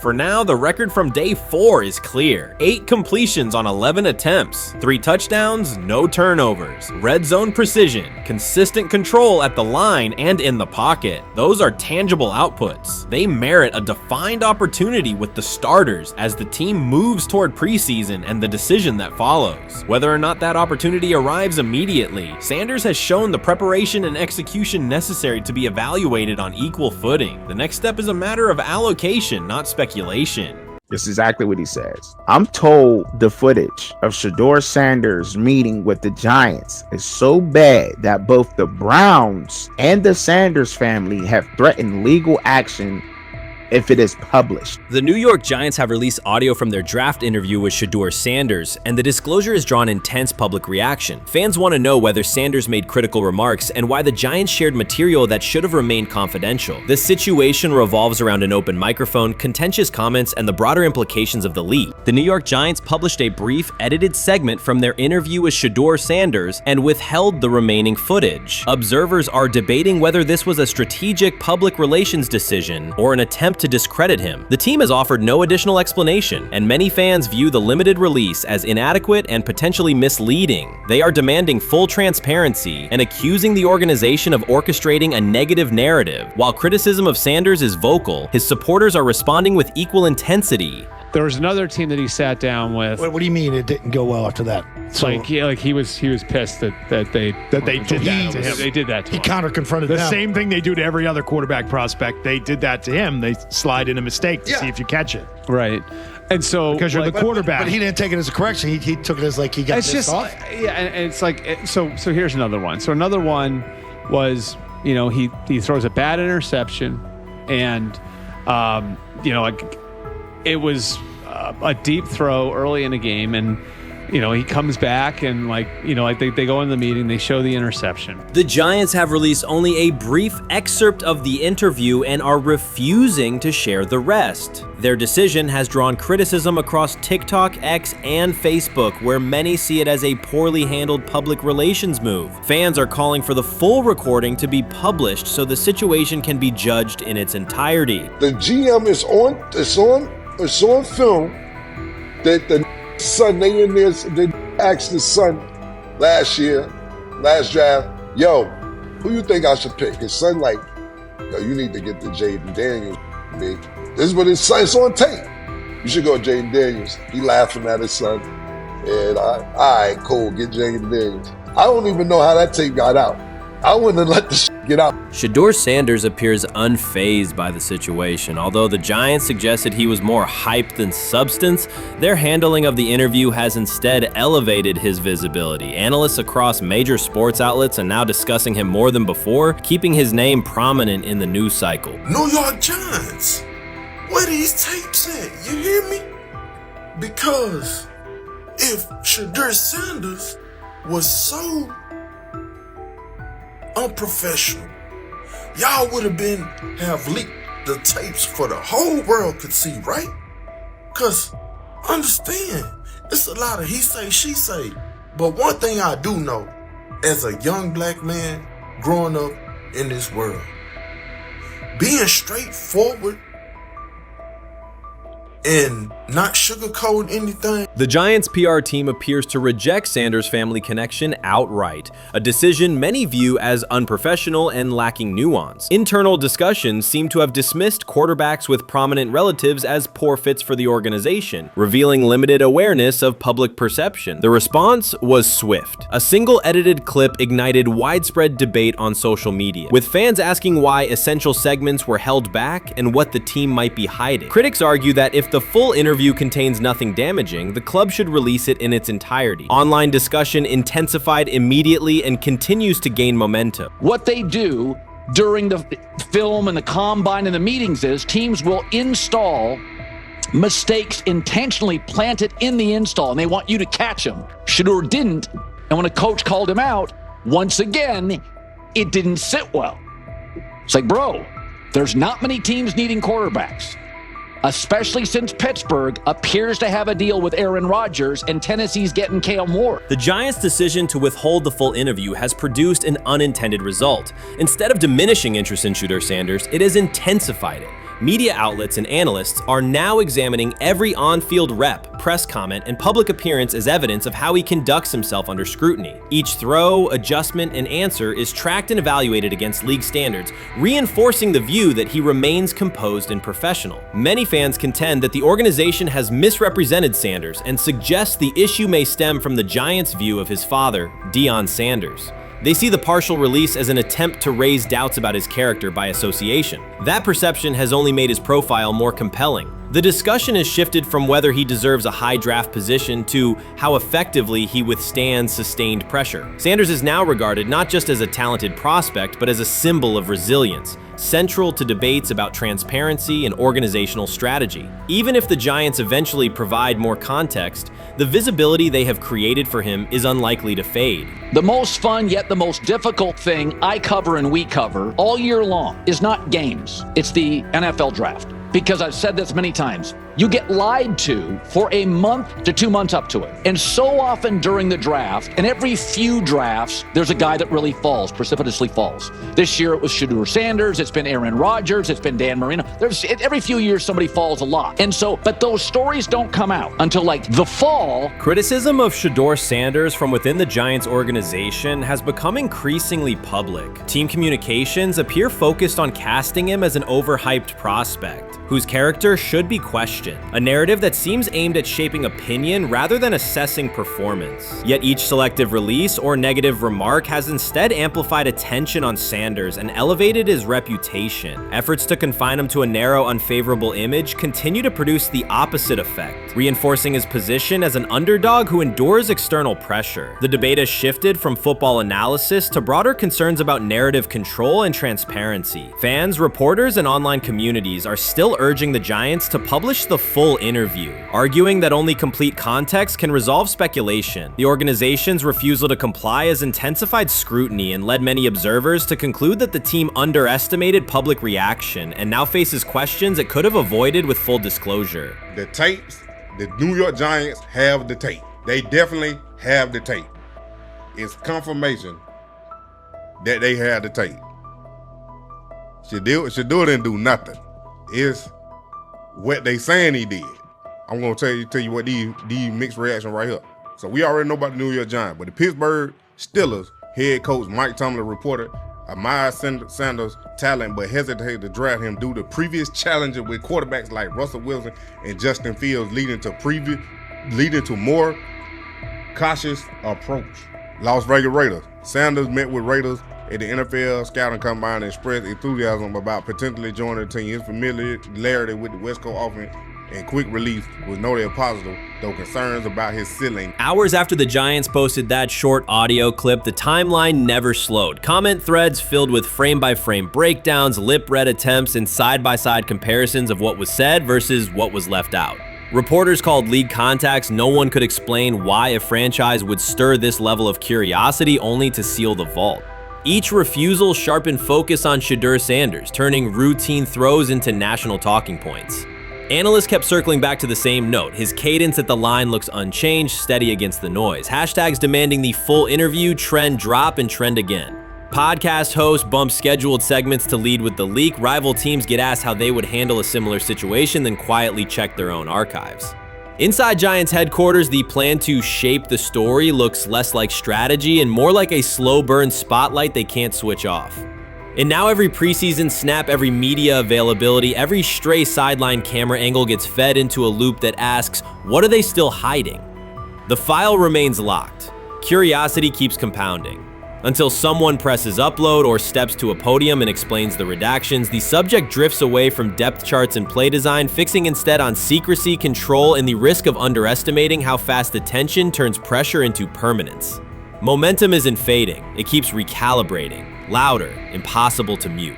When he led college football in completion percentage and he threw almost 40 touchdowns for over 4,000 yards, how tall was he? Because they make it seem like he shrunk all of a sudden, RC. Oh, how lively was his arm? Because all I know is somebody did that. Somebody threw for over 4,000 yards, somebody threw for almost 40 touchdowns, and somebody led college football in completion percentage. Now, I'm trying to figure out, what I try to figure out all the time, Mel, is how a guy that hadn't played football in almost 5 months. Shannon Sharpe has publicly defended Shedeur Sanders and criticized those questioning him. Sanders has earned higher recognition and some fans are responding negatively. Although there's debate about whether he belongs on a second team list, Sharpe maintains that Sanders' career is clearly ascending. Reactions on social media are mixed. Some users are angry, others are surprised, and a few say they anticipated this result. The conversation remains active. When reports confirmed that Shedeur Sanders had been elevated from second team to near top tier status, Shannon Sharpe issued an emphatic response. He delivered a detailed rebuttal to critics, underscoring why Sanders deserved the promotion and directly challenging those who doubted the decision. I don't think that he was underprepared during these meetings. I don't believe any of these stories that he showed up arrogant and that he was bombing his interviews. I mean, you watch the film, he's on time, he's on point.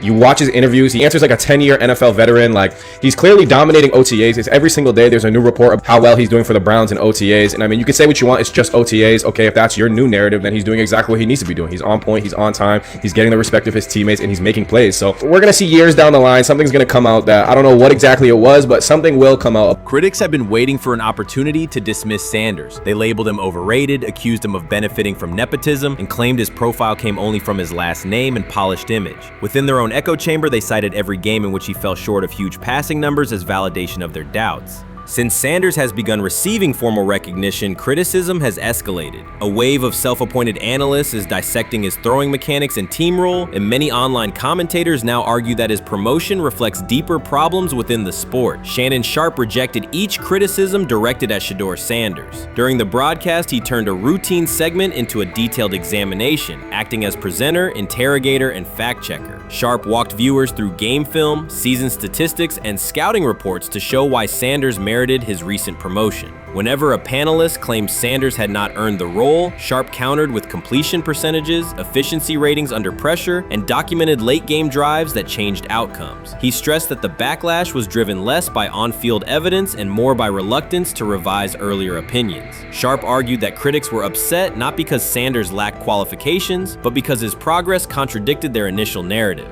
By the end of the discussion, Sharpe had moved past simple defense and reframed Sanders as a clear example of performance-based advancement, demonstrating that early predictions can be wrong. Never heard of no Dylan Gabriel or Tyler Shock. What the hell is that?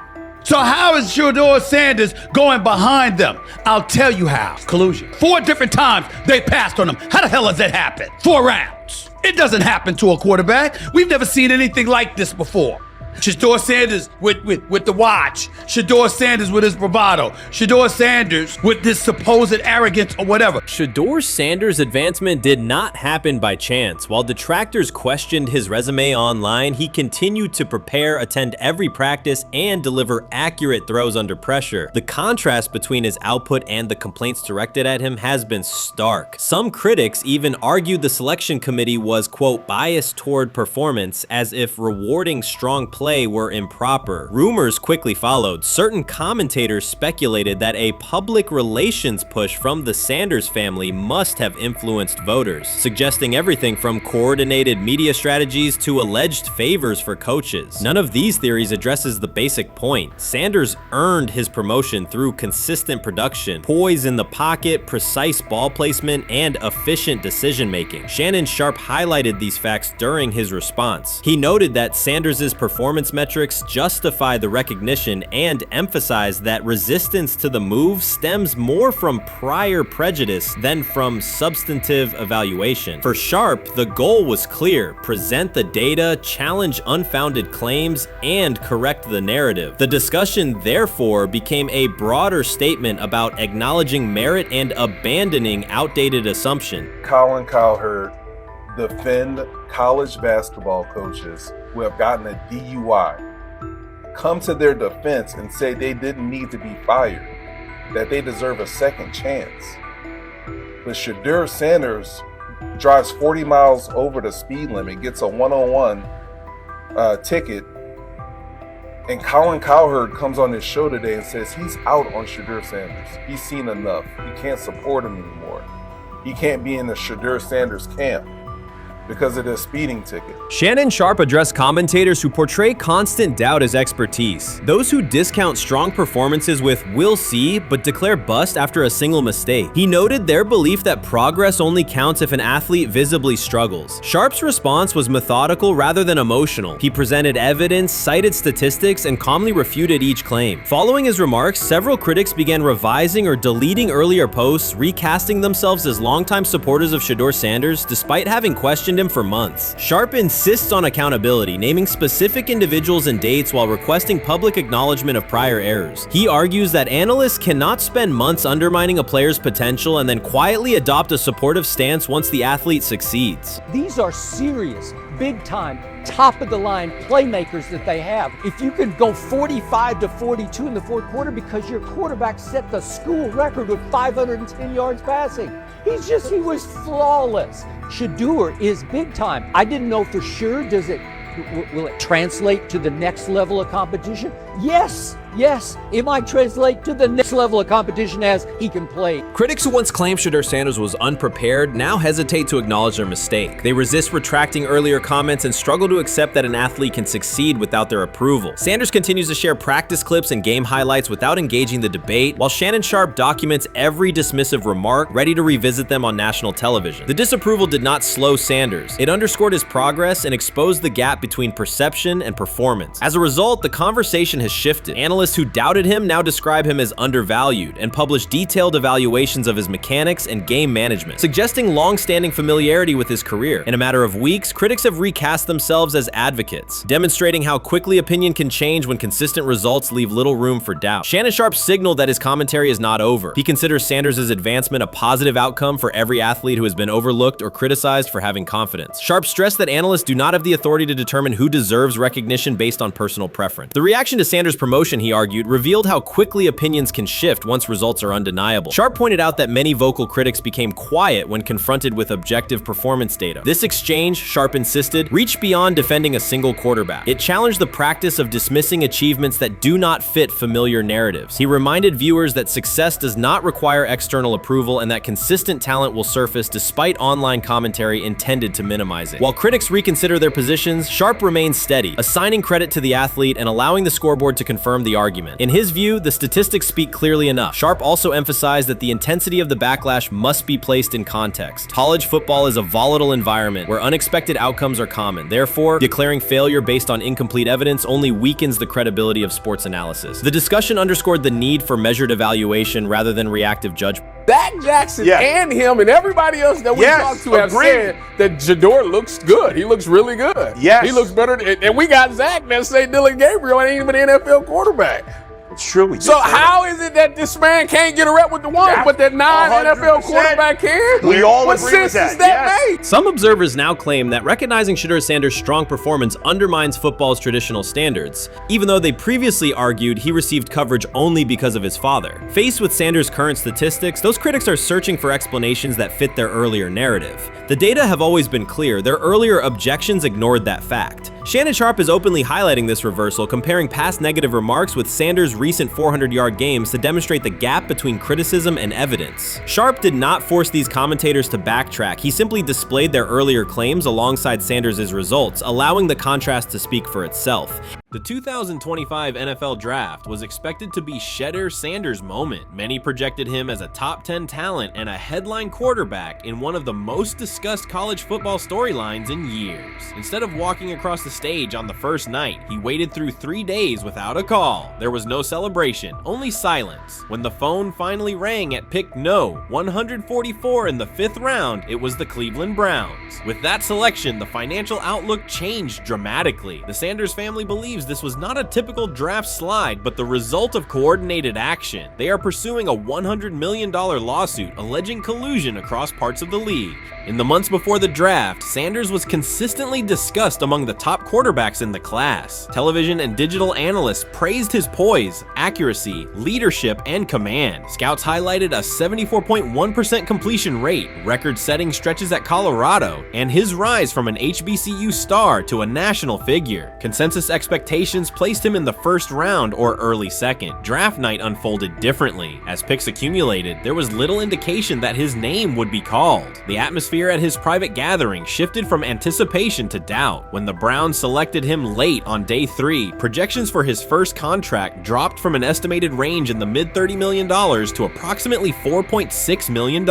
with corresponding reductions in likely endorsements and long-term positioning. According to Deion Sanders and others close to the family, this was not about performance, injury, or conduct. They argue it was coordinated. Attorneys were contacted immediately. The allegation is straightforward. Sanders' value was suppressed intentionally. The family's position is that this was a calculated decision within parts of the league, not an isolated set of evaluations. The legal claims focus on communications that, if authenticated, could be significant. Internal emails, text messages, and owner-to-owner conversations. The family's representatives contend that these materials show a deliberate effort to avoid drafting Sanders in early rounds based on perceived image concerns rather than football merit. One message reportedly under review framed the decision in branding terms. Drafting Shedeur would mean inheriting the Prime brand. The complaint asserts that this view led some teams to discourage others from selecting him unless necessary, not for film-based reasons, but to avoid perceived attention and external pressure tied to his family's profile. A related thread involves speculation about team fit and willingness to play for certain franchises. Past public comments by Deion Sanders were interpreted by some as signals of an Eli Manning scenario. The family's view is that these were strategic statements, not ultimatums. They argue that rather than engage in discussion, teams chose a passive approach, no direct rebuttal, reduced contact, and a collective reluctance to invest a premium pick. If phone records and written communications corroborate coordination, these items could become central exhibits. Media tone shifted as the draft neared. Coverage that had emphasized production and leadership began highlighting intangibles, interviews, and perceived coachability. Anonymous sourcing appeared in multiple outlets, with claims that Sanders skipped combine drills out of arrogance, bristled at film critique, or told one club, "Maybe I'm not the guy for you," after a tense session. A widely cited line, "Nobody wants a celebrity backup quarterback," was voiced by Colin Cowherd and circulated as shorthand for risk. The Sanders legal position is that these narratives did not arise organically, but reflected a coordinated leak pattern that undermined his market value. The family's contention is that this was primarily about control and compliance rather than football ability. They point out that Sanders did not fail a drug test, was not suspended, and did not produce poor athletic testing. His college resume included elite stretches and significant program elevation at 2 stops. The legal claim asserts that the league's power structure resisted a high-profile player aligned with a high-profile parent coach and an independent media presence. The allegation is that teams sought to avoid the perceived complexity that would come with selecting him early. The financial impact is a core component of the damages claim. Had Sanders been selected late first or early second round, projected 4-year compensation would likely have fallen between $30 to $35 million, with immediate access to higher tier endorsement opportunities and the brand leverage that accompanies a franchise quarterback designation. As a 5th round pick, the initial contract value is a fraction of that total, and associated off-field opportunities are typically narrower. The suit reportedly seeks not only lost salary, but also the broader economic value linked to draft position, sponsorships, licensing, and the visibility that accelerates an early career trajectory. The filing's scope, as described by sources close to the family, extends beyond the league office. It may involve media outlets, scouting firms, and specific executives if discovery shows coordination or materially false statements that affected value. The argument is that the draft slide harmed not only Shedeur, but also the broader Sanders brand, affecting perceptions of Deion Sanders as a recruiter, coach, and public figure. The family's view is that narrative construction around brand risk and celebrity backup produced a measurable economic and reputational loss. If a court authorizes discovery, the process would likely compel emails, internal draft notes, and message archives from teams and third-party intermediaries. Subpoenas could be served on media organizations for sourcing records related to anonymous quotes. That level of transparency would be unusual and could reveal how information flows during pre-draft periods. The legal theory moves beyond a single player's evaluation to the draft's integrity, whether owners or executives acted in concert to reduce a prospect's value for reasons unrelated to football performance. The league has not publicly addressed these specific allegations. Background comments from executives characterize the claims as overreach. The family's camp maintains they have documentation sufficient to proceed. The comparison points referenced by observers include Deflategate, Spygate, and the Colin Kaepernick grievance, not because the facts are the same, but because of the potential scope, policies, practices, and the balance of power between the league and individuals challenging its processes. Another dimension of the dispute involves how the NFL perceives Deion Sanders, Coach Prime, and the autonomy he promotes. He built a large media footprint around his programs at Jackson State and Colorado, elevated his players' profiles, and spoke openly about fit and leverage. The family contends that this visibility, combined with statements about preferred destinations, triggered resistance. The complaint frames the response as a preference for compliance and predictability over independent branding and public negotiation. The suit also addresses the pre-draft decisions that critics point to, skipping the Senior Bowl, declining full workouts at the NFL Scouting Combine, and candid interviews about team fits. The family characterizes these as strategic choices commonly made by top prospects, not evidence of entitlement. Their view is that similar decisions by other players did not produce the same narrative because those players fit more comfortably within league expectations. The risk calculus is clear. Bringing a suit of this magnitude invites professional conversation consequences. The family acknowledges that some within the league may react negatively. Their position is that the principle at stake, transparent and fair valuation, warrants the risk. The message they intend to send is that manufactured narratives and coordinated devaluation should face scrutiny, particularly when they affect earnings, opportunity, and reputation. If the case advances, several outcomes are possible. The court could find insufficient evidence of coordination, limiting the scope to individual judgments protected as opinion. It could also find enough to proceed to broader discovery, which would have implications beyond one player, including potential changes to how teams document evaluations and how media handle anonymous sourcing close to the draft. Agents might push for reforms, including clearer guardrails around leaks and standardized prospect communication records. For now, Sanders is working within the Browns structure. He has avoided public escalation beyond confirming focus on preparation and development. The lawsuit is a separate track managed by counsel. This dual approach, professional routine on the field and legal action off it, reflects the family's strategy. They intend to contest the process they believe harmed him while meeting club expectations day to day. The core allegations remain consistent across their statements. A talented quarterback saw his draft value suppressed by coordinated behavior tied to branding concerns and public positioning rather than football merit. Media narratives amplified that shift, and the result was a substantial, quantifiable loss. The remedy sought includes compensation and a measure of accountability that could deter similar conduct. Whether the claims are ultimately proven will depend on documentation and testimony. If emails, texts, and call logs substantiate coordination, the impact could be significant, prompting policy review around pre-draft communications and media engagement. If not, the case may narrow to disputes over opinion, perception, and the gray areas of scouting. Either way, the filing signals a willingness to confront entrenched practices and to test in court how far the process extends beyond film and interviews. This situation has moved from speculation to litigation. It addresses control, image, and power in a system that influences careers and compensation. It also underscores how public narratives can shape market outcomes. Sanders' path now has two tracks: earning opportunities on the field in Cleveland and seeking redress off the field for what the family views as an avoidable and orchestrated loss. The questions at stake are larger than one draft slot. They touch on how the league values independence, how information is weaponized, and what recourse exists when a player believes the evaluation moved from football to optics. The answers will emerge through practice reps and potentially through discovery and a courtroom record. You first, when you take a look at both of these QBs, who had the most impressive start so far in the preseason? Well, to me, it was Shedeur. I didn't see any interceptions when he was out there. Didn't see anything like that.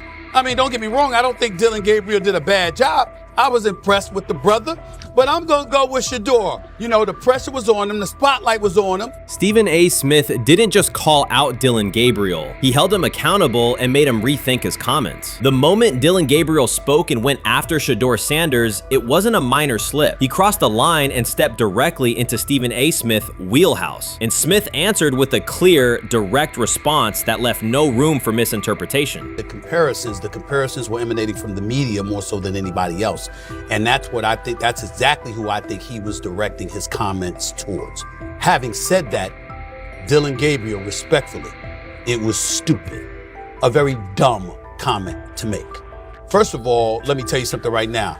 In every walk of life, far beyond the parameters of a football field. This wasn't casual sports commentary, it was a decisive critique. Dillon Gabriel's comments were taken apart by Stephen A. Smith with clear, direct points. Gabriel, a quarterback with solid stats but limited top-level achievements, chose to take a public shot at Shedeur Sanders. Shedeur, who has handled sustained media scrutiny and on-field expectations, became the target of an unnecessary criticism. Smith responded by challenging Gabriel's standing to make that claim, and by defending Sanders on the facts. The outcome was clear. Gabriel overreached, and Sanders didn't deserve the hit.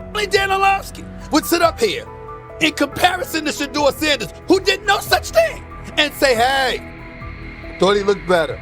I got to give him the edge here. I thought it wasn't bad. A pick six and a fumble, and we can get over fumbles. Have you heard anybody say that? I know it's possible. Have you ever heard anybody say, we get over? Stephen A. Smith responded immediately. As soon as Dillon Gabriel made his comments about Shedeur Sanders, Smith delivered a clear, point-by-point critique that drew national attention across the NCAA media cycle. Dillon Gabriel has a reputation as a good quarterback, not a dominant one. He can post strong numbers against opponents like Tulsa, but his performance has been inconsistent when the stakes and competition rise to playoff level. Well, those who produce get treated differently than those who don't. What he said echoes the mentality of all of America practically, and most certainly the world, as we see things being globalized more and more every day. It was a stupid, idiotic, immature comment, because clearly you were feeling the heat because a lot of people was talking about how Shedeur should be QB. Dillon Gabriel is a capable quarterback, but not a standout. Even so, he chose to talk down to Shedeur Sanders, a quarterback who has navigated constant scrutiny and pressure and still represents the future of a program that was struggling before he arrived. The comparison was weak. The criticism was unnecessary. Stephen A. Smith recognized that and dismantled Gabriel's argument with a clear, direct response. How the Browns react to this, how the locker room reacts to this, how Shedeur reacts to this, because it was a clear shot at Shedeur. But let's say Dillon Gabriel's talking about the media. How could you be a brand new quarterback in the NFL and the first time you get behind a mic after your first game, you throw the media under the bus? That's arrogance. Stephen A. Smith excels in moments like this. When Dillon Gabriel made his remarks about Shedeur Sanders, Smith responded with a focused, direct critique. He questioned Gabriel's standing to make that claim, noting that Gabriel has transferred between programs and has not been a Heisman finalist. Without theatrics, Smith laid out why Gabriel's resume doesn't justify taking public shots at Sanders. Smith's point was clear. Targeting Shedeur Sanders, a quarterback central to his program's future and consistently under intense scrutiny, was misplaced. Gabriel's criticism lacked the substance to support it, and Smith methodically showed why. Today on his 42nd I want you to be meaner birthday. That's number one. Number two, after the game, the Browns head coach Kevin Stefanski said there was a mix-up in the routes and that players were in the area that they shouldn't have been. Look at Stephen A's face. Look at Stephen A's face. Look at his face. Stephen A. Oh my Lord. The strength of Stephen A. Smith's response was that he didn't just address Gabriel's remarks. He challenged the image around him. Dillon Gabriel often presents himself as an overlooked contender ready to surprise. But the reality is that his profile hasn't commanded broad attention. It's a clear reminder that not every opinion carries equal weight. In defending Shedeur Sanders, Stephen A. was direct and precise. Shedeur isn't just a quarterback. He is Deion Sanders' son, which subjects him to scrutiny far beyond anything Gabriel has faced. Even under that pressure, Shedeur has maintained his composure, shown confidence, and delivered in key moments that helped revive a program many had written off. Stupidity, all of it. I thought it was a clear shot at Shedeur due to the fact that his Oregon coach threw a shot at Coach Prime and Shedeur during their meeting at Colorado last year. But you know what? The cream rises to the top. Let's see what happens this week. I see a lot of the media talking about they think it was about the media and not about Shedeur.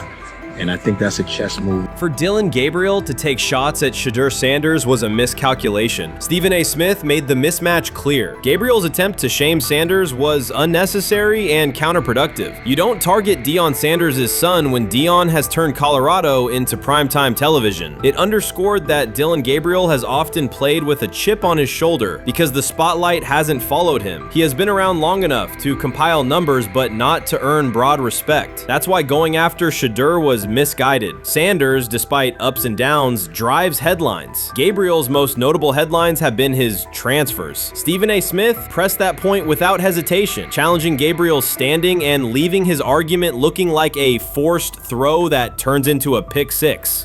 You know what? Still needs to thank me a little bit more for that restaurant I treated him and his family to, because it was big time, and stop embarrassing me by going places and trying to use coupons. That's how pathetic he is. The point is that a pick six and a fumble is usually considered a bad day. Stephen A. Smith didn't need to raise his voice to make the point. He presented Dillon Gabriel as a player whose talk outpaces his resume and defended Shedeur Sanders with clear comparisons. That's why he called Gabriel out so directly. The comparison wasn't just unfair, it was forced. Now look at Gabriel's record. The numbers are solid and he can win against average defenses, but the resume lacks defining markers. There's no sustained Heisman contention, no late season surge that reshaped the national picture, and no postseason moment that cements a legacy. The track record reflects steady production, not top-tier impact. That's the gap Smith underscored. Gabriel's criticism of Shedeur Sanders wasn't supported by what he has accomplished, while Sanders continues to carry a program under constant scrutiny. Let's see some of them step up and make some plays out there. Ain't no way. Gabriel Ain't no way. He's not built like that. No way. And this one is picked off and going back the other way. Oh my God, why did he stop playing? Now it's a foot race. And that is that. They told me bust out my AP, perfect timing. H-time, we about to get legendary. Shedeur star the next game, baby. Shout out Dillon though, you know what I'm saying? Bro, I love you, my heart. What am I bigger than cheese, bro? You know what I'm saying? But Shedeur got it. Shedeur Sanders is a national brand who draws viewers for both performance and result. Dillon Gabriel's attempt to diminish him read as resentment. And Stephen A. Smith called out the insecurity and lack of awareness directly. Colorado under Deion Sanders is prime time, and Shedeur sits at the center of that spotlight. If Gabriel expected the sports world to agree while he took a shot at Shedeur, he misread the moment. Smith dismantled the argument and questioned the credibility behind it. Gabriel will move on. He'll keep playing, give interviews, and have fans, but this exchange will trail his media profile as a reminder of a misstep. It's a clear example of a resume that doesn't justify taking public aim at a quarterback carrying that level of scrutiny and responsibility. For the Cleveland Browns preseason game today is that the way that some white folks watched Shedeur Sanders last week is the way that some black folks were watching Dillon Gabriel today. And it's not Dillon Gabriel for Dillon Gabriel's sake.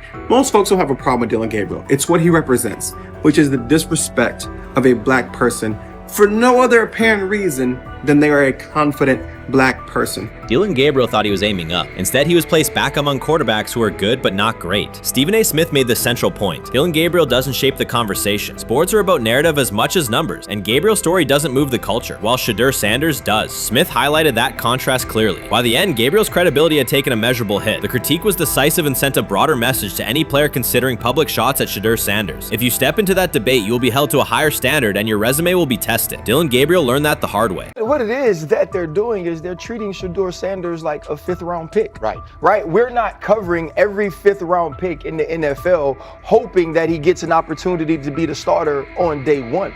We felt like, oh my goodness, they got a diamond in the rough. Shedeur Sanders fell to the 5th round. They felt like they evaluated him there, and that's where they picked him. And they're playing the guy that they picked in the 3rd round over him because they evaluate him at a higher level than what they do Shedeur Sanders. And I get it. The Cleveland Browns are once again creating problems of their own. Their latest misstep centers on Shedeur Sanders. Ryan Clark and Dan Orlovsky have both noted that Cleveland is repeating the same mistakes. The team spent valuable draft capital and is now undermining that investment.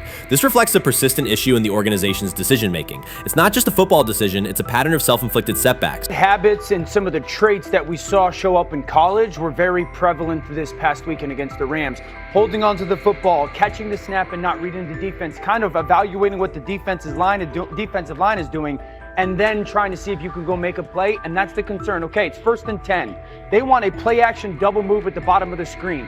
The route doesn't win, and then the protection breaks down a little bit. You're taught as a young quarterback, protection breaks down, find the closest check down. It's right there, it's 1st and 10. He gets to like the 4th part of the... The Cleveland Browns have long carried a reputation for instability. Even when it appears they are turning a corner, the organization finds a way to create new problems. Momentum gives way to questionable decisions and progress stalls. The latest situation centers on Shedeur Sanders. It highlights recurring issues in leadership, planning, and execution. Instead of establishing a clear path forward, Cleveland risks undermining its own investment. There's a lot of players who feel like they should have been picked at a certain spot, should have been viewed in a certain way. But when you get on these teams, it's about developing the team, not doing what's individually best for a certain player. And that's what Kevin Stefanski has to do. And I get it. We want to say all the reasons why what's happening to him isn't right. but maybe we aren't right on the way that not only the entire NFL viewed him, but now the Cleveland Browns view him as well. Shedeur Sanders was not brought in to be a placeholder or a scapegoat. He is expected to be the long-term solution, a high-upside quarterback with the tools, poise, and Sanders' pedigree to elevate the roster. The focus should be on developing him and positioning him to lead the team forward. They sabotaged it. They rigged it against him today, putting him in with third and fourth stringers, fifth stringers. You got no shot at quarterback. They threw him in because they didn't want him to make any more splash and put any more heat on Stefanski. It's a desperate, dangerous situation in which he's got no shot, man. He's throwing to Sal freaking Canella? What? But he got sacked 5 times because he's hanging on the ball trying to make a play, and nobody can separate. Then it comes down to a couple of minutes are left, and Shedeur tries to go on the field, and Stefanski puts Tyler Huntley in place of him. Excruciating to watch. Shedeur Sanders brings accuracy at all levels, steady leadership, and the kind of composure that comes from handling pressure. Fans were energized, and the league was paying attention. For once, Cleveland had a credible source of hope at quarterback, then the familiar pattern returned. Instead of committing to a clear development plan, first-team reps, stable direction, and a defined timeline, the Browns introduced uncertainty and slowed his progress. Rather than building around him and giving Shedeur a direct path to lead, they split priorities and sent mixed signals. The result is momentum stalled at the very point it should be accelerating. I also can't blame anybody who says, I don't necessarily trust this coaching staff to develop a quarterback or to evaluate the quarterback position. They have made some really oddball decisions at this position over the last several years, and I don't blame anybody for questioning, do these guys actually know what they're doing? I don't think that's unfair at all. The thing that I would say is that they're desperate. They're very desperate. Like the entire organization is desperate. And if you really think they're going back to the coaches' offices and all getting around the table after session. This wasn't about scheme or play design. It was a pattern of mismanaging a young quarterback. From the start, the signs were clear. Shedeur Sanders arrived at camp without priority first-team reps or the confidence-building snaps a rookie need. Instead of a defined development plan, he was asked to compete from behind, treated like a depth option rather than a long-term starter. The message was, earn it later rather than build it now. When game action came, he was put on the field with limited preparation. Protection was inconsistent, and the play calling did little to ease his transition, more a stress test than a structured debut. The approach emphasized survival over progression, creating conditions where mistakes were likely and growth was harder to achieve. Analysts Ryan Clark and Dan Orlovsky highlighted the same points. The issues reflected organizational choices, not a shortfall in Sanders' ability. This was not a rookie collapsing under pressure. It was a franchise failing to provide the support, reps, and clarity required for a first-year quarterback to succeed. Shedeur moves slowly, kind of trying to see what's going on, and then that creates that sack fumble. So a lot of the stuff that we just saw in college is a big deal. This ball gets snapped at the 48-yard line. Defense has won the rep. Play is dead. Throw the ball away. It's first down. But instead we run and it's a 2.5, 3-yard loss. So instead of being 2nd and 10, we're 2nd and 13, we're dead. Again, here's the opportunity to throw the juke route. Hold, scramble. So some of those things that I was and others were concerned about on the college tape showed itself again. This is not the end of the world, though. This is part of his development. Cleveland managed to take a highly promising rookie and within weeks put him in a position where he looked unprepared. Ryan Clark called out the core issue. A first-year quarterback cannot succeed without protection, clear situations, and a controlled environment. Dan Orlovsky added that when a young quarterback isn't given structure, support, or coherent schemes, you're not evaluating ability, you're manufacturing failure. That's what happened to Shedeur Sanders. Browns fans weren't just disappointed with the results, they were alarmed by the process. This is a fan base familiar with quarterback missteps, yet even they recognize the pattern. A talented prospect subjected to poor planning and inconsistent guidance. After one preseason setback, the conversation shifted toward maybe Shedeur isn't ready instead of examining coaching, play design, and preparation. The reality is clear. The question isn't whether Sanders is ready, it's whether the Browns were prepared to develop and support him. Well, that would be a nice exit strategy because he would come up as doing Shedeur a favor. I mean, one's got to go, right?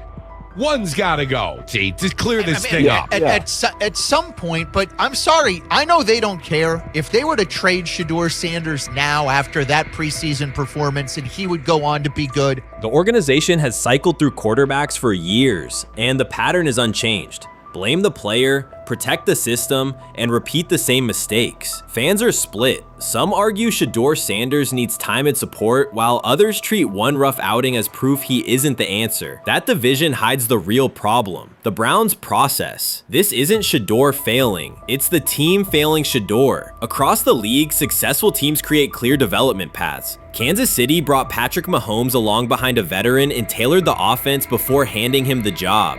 Houston committed to CJ Stroud, built around his strengths, and let him grow with consistent direction. Smart teams invest, protect, and show belief. Cleveland did the opposite with Shedeur: uneven reps, inconsistent protection, and unclear plans. Then question the outcome. That's not development, it's organizational mismanagement. These players have played a tremendous amount of football. Right. And I remember last year when Bo Nix came out of Oregon, we talked about all the easy throws Oregon creates. Right. The level of the skilled players that are around him. And then we watched Bo Nix acclimate to the NFL game extremely quickly. I see a lot of those same traits in Dillon Gabriel. He gets the football out of his hands. He takes the throw that's available to him. He plays on time. And part of whether or not you get an opportunity to get on the field is the people that you're competing against. And I don't mean this in any disrespectful way to Shedeur, because I'm not only a fan, it's somebody I want to see succeed. The Browns will likely present this as part of a deliberate development plan: tough standards, resilience building, and testing a rookie under pressure. In practice, it isn't development. It's a damaging approach that undercuts growth. The organization has not shown a consistent model for nurturing young talent, and Ryan Clark and Dan Orlovsky highlighted that publicly. After Shedeur Sanders stumbled in a preseason game, the reaction was immediate. Headlines, polarized fan takes, and sweeping conclusions about his readiness. The front office offered little acknowledgement of the conditions he was placed in.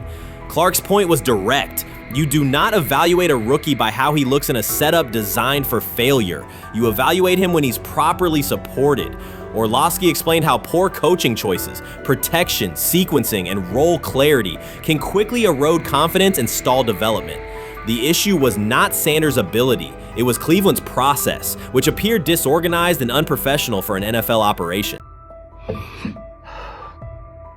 I'm about to unleash about Shedeur Sanders. I just watched what happened to Shedeur Sanders in the Cleveland Browns' third and final preseason game.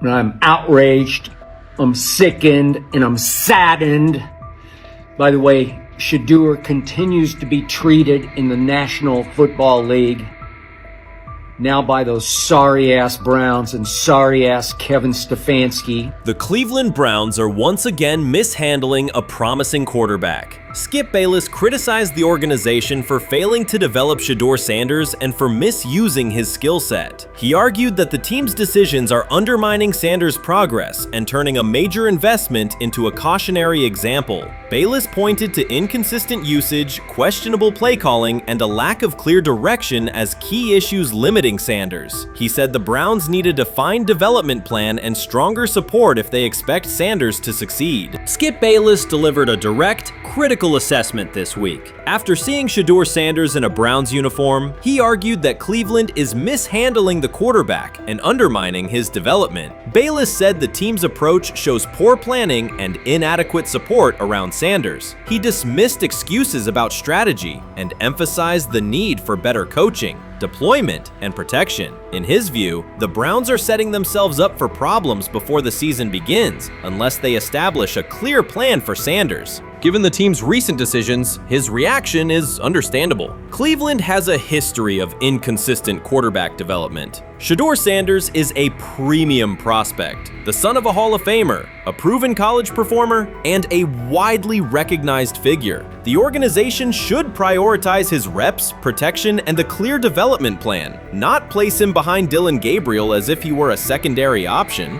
But I'm going to answer this question by saying Shedeur Sanders, and I'm going to tell you why. I think he's being set up to fail. That's right, I'm going to say it. Okay. Here we are on national television, right? There's been 11 practices, if I remember correctly. He's been starting against, he's been playing against the third unit. He's fourth on the depth chart. And then suddenly you throw him into the start line, and he hasn't had any reps for the first team at all. Think about that. So you're just going to throw him to the wolves like that, huh?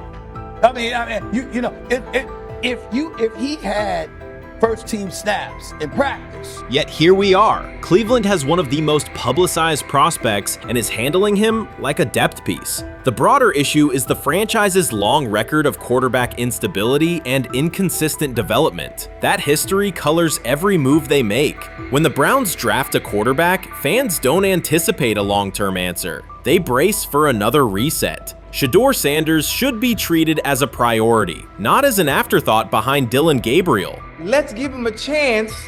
Let's give him a chance with the play calling. You know you have an offensive line that isn't playing that well. So what do? Why not just play the short game so he can get the ball out of his hands very fast to run a competent goddamn offense? Outside of that, Shedeur has to be better in understanding that the offensive line that you're working with right now is not adequate. Why not allow the players that are competing for a job, in this instance, Shedeur Sanders, to finish off the 2-minute drill? When Browns fans see another quarterback selected, they brace for another setback. The franchise's recent history, from Johnny Manziel's failed stint to the rocky handling of Baker Mayfield, reflects inconsistent development and short-term decision-making. Against that backdrop, Skip Bayless's reaction to Shedeur Sanders on Cleveland's roster was blunt. He argued the team is already mishandling a premium prospect by treating him as a secondary option instead of a centerpiece for the future. Bayless's position is straightforward. Sanders is not just a name, he brings proven college production, leadership traits, and significant visibility that can strengthen both the offense and the organization's broader profile. Burying him on the depth chart behind Dillon Gabriel signals a lack of a clear development plan and wastes early momentum. Instead, Bayless contends, Cleveland should establish a defined pathway. First-team practice reps, protection and personnel tailored to his strengths, deliberate play calling that accelerates processing, and measured in-game opportunities that build confidence and execution. In his view, the Browns need alignment from the front office to the coaching staff to prioritize Sanders' growth. Continuing to treat him like a depth piece risks repeating the same cycle that has undermined previous quarterbacks. Committing to a coherent plan gives Sanders and the franchise a realistic chance to convert potential into sustained performance.